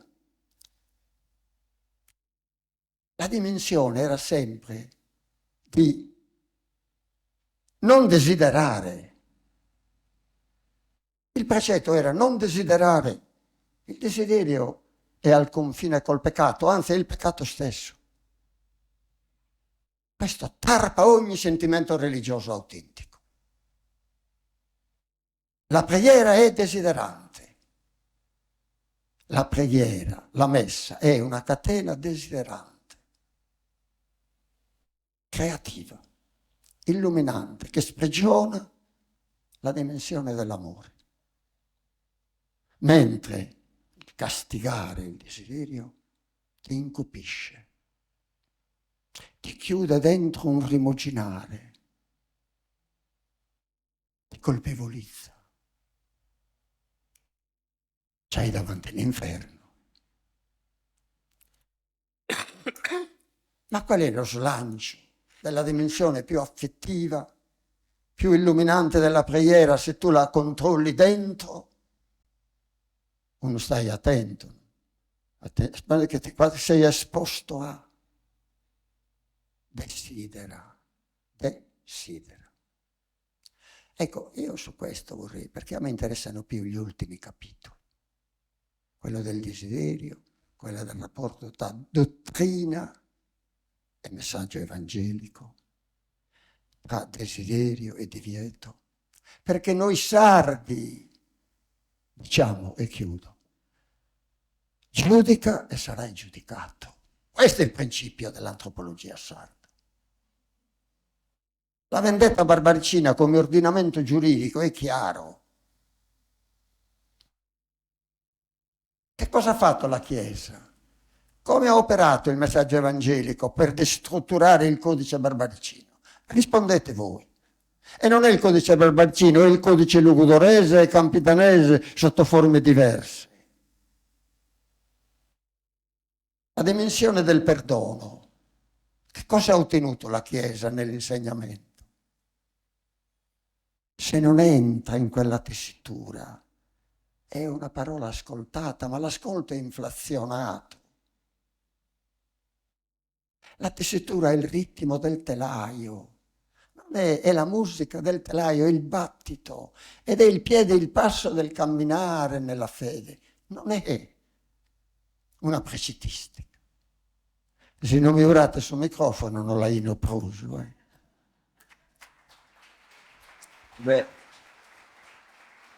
doveva essere il primo giro, io mi temo che sarà il giro perché è stato un giro, diciamo, pieno, denso, illuminante, c'è tutto. Vediamo adesso con le parole di Monsignor Batturi se possiamo anche poi concludere, altrimenti se c'è spazio faremo un brevissimo giro, ma forse farei davvero, abbiamo fatto una presentazione del libro e che ha rispettato le attese. Come abbiamo visto c'è veramente una tensione, un'ansia di partecipazione, di Chiesa, popolo, di Dio che in cammino, che va all'aperto, si misura, non tutti la pensiamo o tutti convergiamo esattamente nei movimenti alla stessa maniera, ma mi pare ci sia un'ansia profonda, una volontà forte che anima tutti i presenti, anche quelli che hanno solo ascoltato. Monsignor Batturi, a lei la parola. Poi eventualmente ne farò una domanda, c'è anche una domanda specifica. Se non lo so, vediamo un po', io siamo insieme se è l'unico intervento. C'è il rischio che sia l'unico, sono le 7, ecco perché, quindi me lo dovete dire voi. No, così parlo con i pochi che resteranno. Perché appunto, forse è meglio fare un intervento come hanno fatto tutti e poi va bene. Vediamo se c'è qualche... Vediamo i tempi, perché siamo esatto, e quindi dobbiamo fare le cose compiute, le facciamo per bene. Vabbè, prova a dire alcune cose poi... sintetiche, alcune delle quali richiederebbero evidentemente tanto tempo. Parlo evidentemente come uno che è stato invitato anzitutto per ascoltare, l'ho fatto con piacere, un po' da imputato, diciamo così, o da rappresentante di imputato. Ma visto la mia formazione non mi crea troppo problema questo, semmai mi creerebbe problema, lo dico fraternamente, voler fissare la differenza tra punti di vista come la differenza tra chi vive il Vangelo e chi invece si occupa di reprimerlo. No, ci possono essere visioni diverse, problemi, questioni ereditate dalla storia. Già Monsignor Farci brillantemente parlava di quel dibattito che contrappose, a volte se non sbaglio anche negli articoli di giornali popolari, soprattutto il Cardinal Casper e Ratzinger, ma anche De Lubac parlava del cristianesimo come un evento paradossale che è capace di dire una cosa e quasi il suo contrario, e Guardini parlava di polarizzazione. Noi dobbiamo sulle cose serie tener conto di una complessità, spesso imputata nelle sue polarizzazioni a uno piuttosto che all'altro, e questo fa bene, parliamone. Tanto più che c'è una storicità nella comprensione più profonda del Vangelo che è stata affermata anche da Vaticano II. Il tempo che passa, il dialogo, i punti di vista che cercano di chiarirsi, aumentano aumenta la comprensione dell'unico messaggio e lo rende più facile, più persuasiva la sua espressione, la sua presentazione al mondo. Quindi io non mi ritrovo in tutto quello che ho ascoltato con interesse, ma ne voglio cogliere anzitutto l'aspetto che più mi ha colpito. Il primo è questo: certamente c'è quella polarizzazione, la Chiesa universale e particolare, che non sono due realtà che si fronteggiano, è una mutua implicazione, è una mutua appartenenza. Il fedele che incontrava i primi a Gerusalemme, quale chiesa incontrava? Quella particolare, quella universale, ma quando si creano le chiese particolari, Paolo, anche consapevole del mandato degli apostoli, organizza la colletta, che era una forma, dice Congar, una forma per consumare una comunione tra chiese, tra comunità, quelle della diaspora e quella originaria di Gerusalemme. E man mano che formava le comunità nella loro identità peculiare, dovuta anche alla storia e alla condizione giuridica, fissava reti, fissava anche con i soldi, fissava legami. Congar parla di quella colletta come una sorta di celebrazione, molto interessante. Il problema del linguaggio, qui ci sono biblisti importanti. Il greco di Paolo è solo il greco che lui conosceva prima o viene in qualche modo rigenerato dall'incontro cristiano attraverso neologismi, attraverso espressioni peculiari? Per cui certamente il linguaggio è decisivo, è importante, ma è come se non fosse semplicemente un dato a priori rispetto all'incontro con Cristo. Che poi l'incontro con Gesù Cristo, cioè la fede, diventa una realtà generativa, genera qualcosa d'altro, di più profondo, genera la necessità di esprimersi in quelle categorie, ma per dire qualcosa che non può essere contenuto in quelle categorie. E questo, per esempio, nei nostri linguaggi popolari, l'espressione delle immagini, delle metafore. C'è un'espressione catanese che ti voglio più bene della vista dell'ognina, è la vista del mare che si vede, e diventa espressione di un amore sincero, esteticamente commovente. La vista dell'ognina è il mare visto da un particolare, o mio cuore, o gioia, no? Ti voglio più bene dei miei occhi, per dire che ci sono delle realtà che dobbiamo poter esprimere, ma con un linguaggio che significa altro, qualcosa di più grande, che resta un mistero. Per cui proprio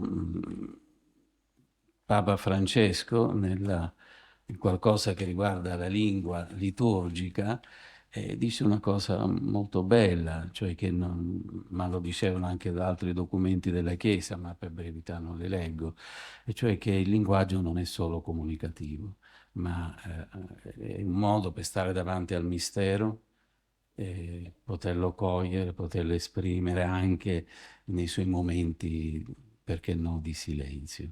No? Quindi certamente è centrale la questione del linguaggio.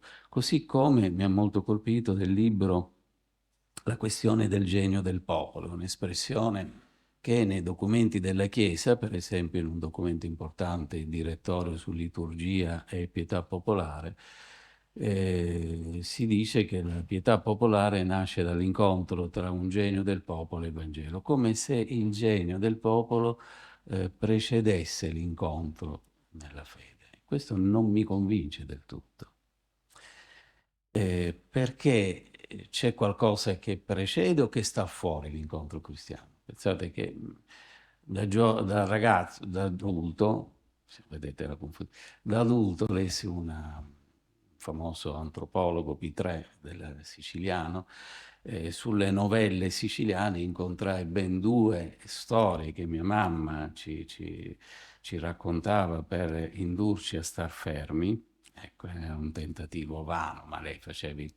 ed erano di origine araba. Scoprì che avevano attraversato 900 anni per arrivare a mia mamma e a me. Però ci sono delle cose che appartengono al genio di un popolo, ma che nascono dall'incontro di fede. Prima dell'incontro cristiano, per esempio, la beneficenza non era un fatto comunitario, è la liturgia che permette la raccolta ancora adesso. No? La raccolta dei soldi si chiama offerta, venivano deposti i beni ai piedi di colui che presiede la liturgia per farsi patrono dei poveri. E fino a quel momento la beneficenza, che era un affare di famiglia o di privati, diventa un meccanismo comunitario che ha a che fare con la liturgia. E poi diventano tante espressioni dei nostri popoli, per esempio per le feste popolari. Però il punto per me è il valore, e qui sono davvero d'accordo con quanto ho sentito prima, il valore della cultura è la capacità dell'incontro con Gesù Cristo di gettare luce sulle dimensioni, gli interrogativi fondamentali dell'uomo, sull'amore, sull'innamoramento, sulla sofferenza, sulla morte, sulla fraternità, sulla solidarietà. Ed è questo il tema vero della cultura, quindi, rispetto a cui, quindi, certo, il Vangelo, la Chiesa, sta all'esterno perché prima, da un certo punto di vista, ma sta totalmente dentro perché è capace di generare o rigenerare, se non lo si tradisce, se non lo si riduce, qualcosa di nuovo. Se San Paolo parla di nuova creatura, come fa la nuova creatura a non generare un popolo nuovo, capace di esprimere solidarietà?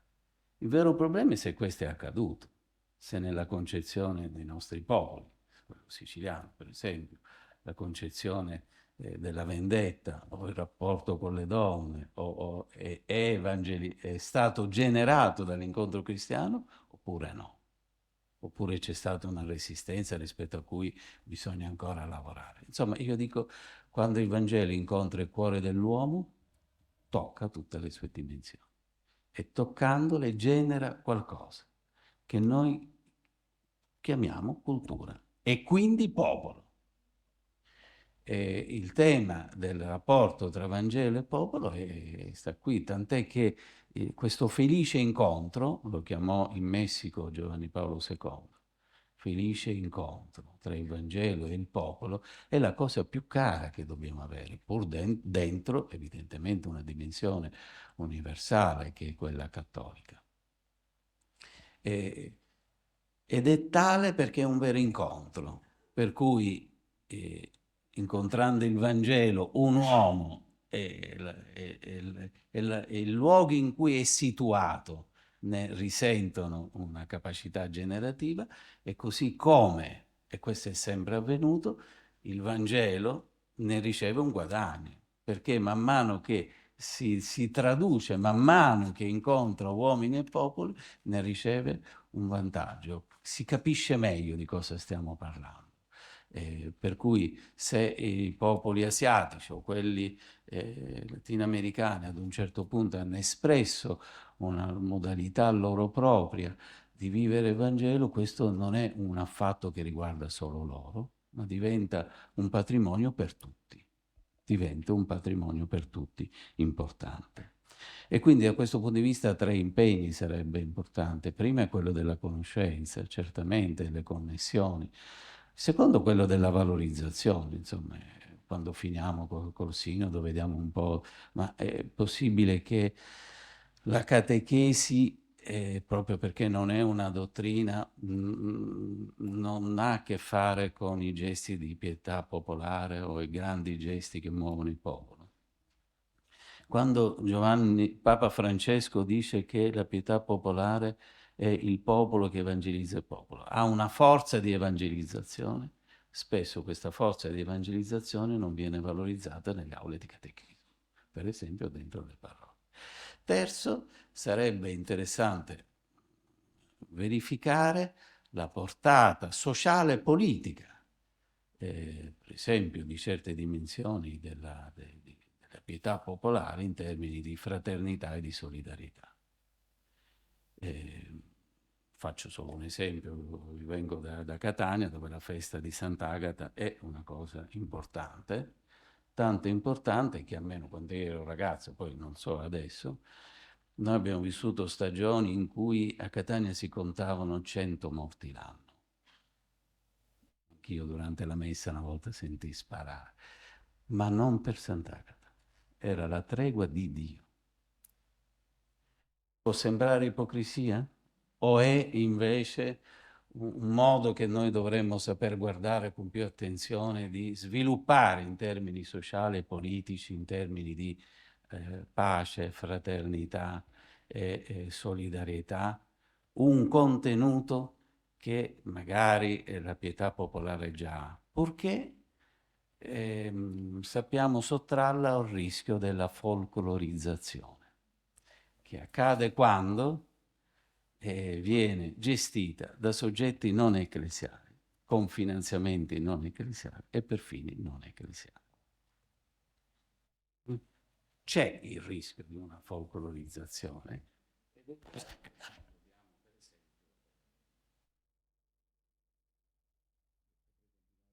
No, direi che questo punto, proprio lei si sta, no, io lo farei completare perché su questo punto, proprio Bandino, in apertura del libro, dà proprio un avviso, se non ricordo male, lo stavo cercando, dove dice che,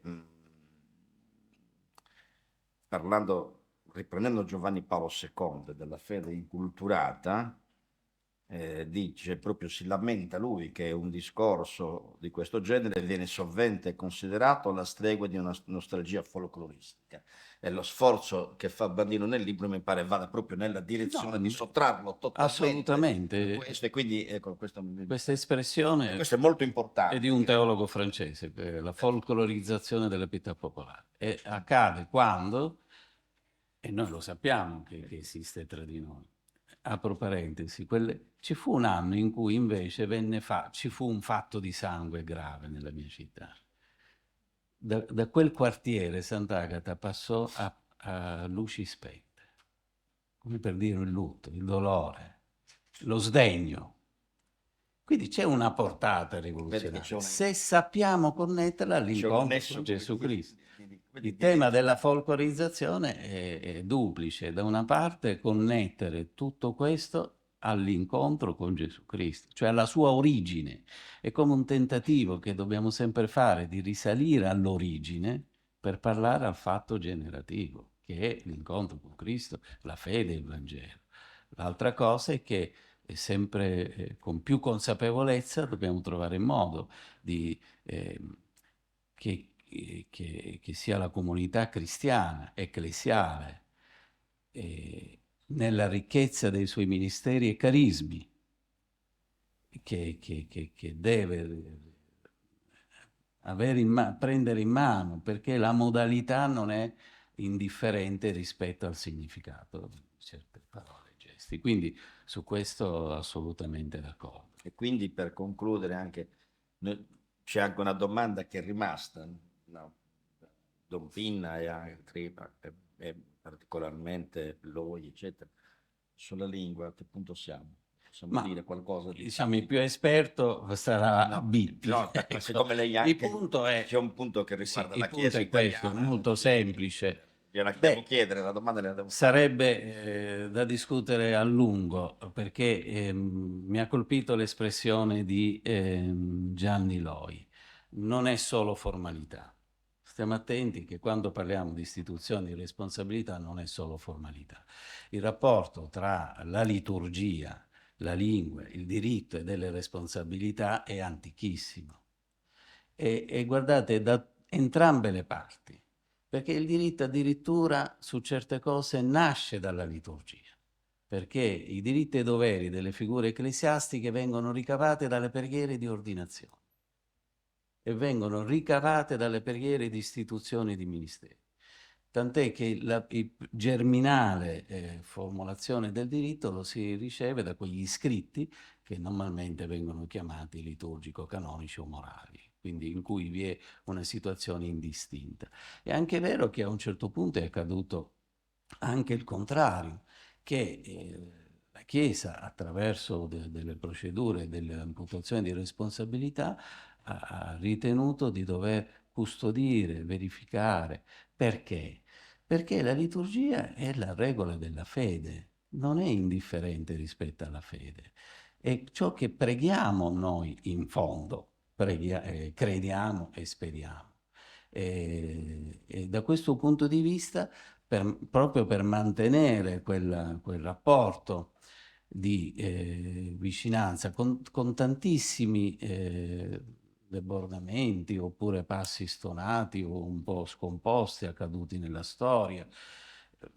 C'è stato l'esperimento dell'esperando, ma non del gallego, per esempio. Possiamo studiare, possiamo leggere, però il punto fondamentale è che la liturgia, con tutto il suo complesso, non appartiene neanche totalmente ai vescovi e che ci sono delle responsabilità. Però qui devo andare troppo veloce, se volete vado. Il punto adesso fondamentale è questo, per evitare certe... un punto fondamentale è stato quello, da noi distinguiamo la traduzione dall'integrazione. La traduzione è semplicemente la riformulazione e semmai il grosso problema, ma qui ci sono esperti più di me, è stato che cosa significa una traduzione fedele. Perché la liturgia autentica sostanzialmente diceva che era fedele, una liturgia capace di riesprimere in un'altra lingua quella che la Chiesa intendeva esprimere con il latino. Quindi il rapporto era tra la lingua e il latino, che non è la formulazione neanche unica nel pensiero. San Tommaso, quindi qualche anno fa, gente di valore, invece diceva un'altra cosa, che il punto è che il messaggio deve arrivare uguale alla persona. E quando il Papa parla di fedeltà nella Magnum Principium, che è un motu proprio del 2018 ed è quello che sblocca il messale italiano, dice che il vero problema della utilità e del bene dei fedeli è quello che bisogna fedelmente comunicare ad un determinato popolo tramite la sua propria lingua ciò che la Chiesa ha inteso comunicare in altro modo, eccetera. Quindi è un'identità, diciamo, della comunicazione o della trasmissione. La riforma di Papa Francesco andava nel senso di distinguere la traduzione dall'integrazione. Per esempio, la scelta della conferenza episcopale nei libri liturgici è sempre stato quello di integrare. Ci sono cioè dei riti nei libri liturgici che non ci sono in quelli tipici latini. La grande differenza quindi è che nel caso di traduzione è attribuito, Papa Francesco l'ha attribuita alla conferenza episcopale un'approvazione che loro devono confermare.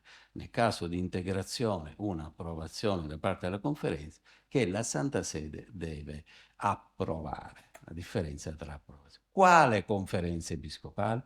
E qui entriamo in un problema tipicamente italiano, perché solo in Italia esistono le conferenze episcopali regionali, nate 60 anni prima, 1998, da Leone XIII, ed erano le conferenze episcopali conciliari, 1800. È venuto nel 1998. Sì, no, Credo che siamo stati. Riconosciute come vere conferenze episcopali, mentre la conferenza episcopale italiana, il primo statuto è del 54 e vede l'associazione solo dei presidenti delle conferenze episcopali regionali, diventa l'Assemblea dei Vescovi Italiani solo nel 65, a seguito del Vaticano II. Allora, adesso la disciplina attuale, io devo dire questa, dopo Magnum Principium, è un decreto attuativo post quam summus pontifex del 21 che precisa le modalità in cui questo deve venire. Il primo punto è che deve esserci un popolo, e qui mi pare che ci siamo.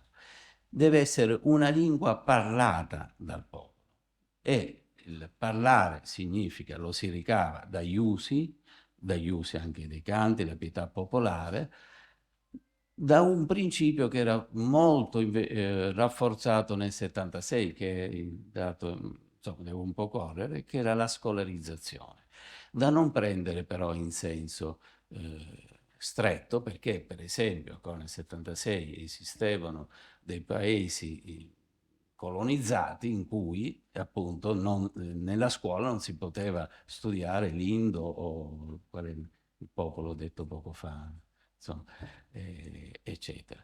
Quindi anche su questo la Chiesa aveva detto non è assolutamente necessario, l'importante è che sia parlato altri riferimenti come il riconoscimento dell'UNESCO o delle leggi vanno a supporto ma non sono decisivi.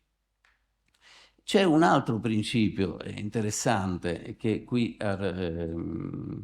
conferma quanto diceva, se mi permette, l'autore, e cioè dice questo decreto, avendo uno sguardo rivolto al futuro prossimo, a partire da un apprendimento da parte delle giovani generazioni. Cioè non deve essere un'operazione in retro, non deve essere un'operazione archeologica, deve essere un'operazione capace di aprire prospettive nuove. Il criterio fondamentale è la partecipazione del popolo alle celebrazioni liturgiche e non convenienze di altro tipo come risvolti sociali o identitari o politici. La partecipazione del popolo, che per usare l'espressione di, confondo sempre, Bandino, significa quello star davanti a Dio per parlare e ascoltarne la voce. Il punto è che, ed è qui che siamo, ed è perché non è avvenuto questo che in Friuli sono accaduti dei problemi, per cui poi spetta alla conferenza episcopale decidere quale lingua o lingue adottare nella liturgia per l'ambito di sua competenza, anche precisando ambiti e limiti. Vi sono delle conferenze episcopali, per esempio quella spagnola, che decenni fa hanno portato all'attenzione tutte le lingue del proprio ambito contemporaneamente. Il gallego, il castigliano, il basco e il catalano. In Italia questo non è avvenuto. Perché? Io non c'ero e quindi non lo so. Ma questo non è avvenuto, capite il problema? Ecco. Bene, valutando se sia percorribile o meno il processo di versione di tutti o di alcuni libri tipici, dell'intero libro soltanto di alcune parti. Teniamo conto che invece nelle versioni precedenti delle norme si chiedeva la traduzione dell'intero libro liturgico, anche per esempio per immessare le messe per alcune circostanze. Più direttamente necessario e utile a favorire la partecipazione del popolo alla liturgia. Se il criterio è favorire la partecipazione alla liturgia, non è detto che tutto sia utile nella stessa maniera, no? Ma il punto di partenza, una condizione basilare, è l'esistenza di una versione della Bibbia approvata dalla conferenza episcopale. Ed è la traduzione della Bibbia che diventa il perno per decidere l'adozione di una lingua come lingua liturgica che la conferenza episcopale, quella nazionale, approva e presenta alla Santa Sede. Quindi, se voi mi dite qual è la procedura, possiamo parlare a lungo, però è questo. Il senso profondo, però, mi permette di ripetere la sua frase, non è tutta formalità. C'è qualche valore in tutto questo. Dobbiamo, in un clima di collaborazione, c'è una bellissima parola nei documenti, si dice che la traduzione è un'impresa collaborativa. In un clima di dialogo, in un clima di cose, io penso che si possa lavorare e il lavoro già fatto, mi permetto di avanzare questa ipotesi, non è perduto. Capite? Il problema è che, perché? Perché è chiaro, perché i testi liturgici hanno nella Bibbia il loro, spesso, il loro punto generativo importante. concludere la traduzione della Bibbia, il nodo quasi principale.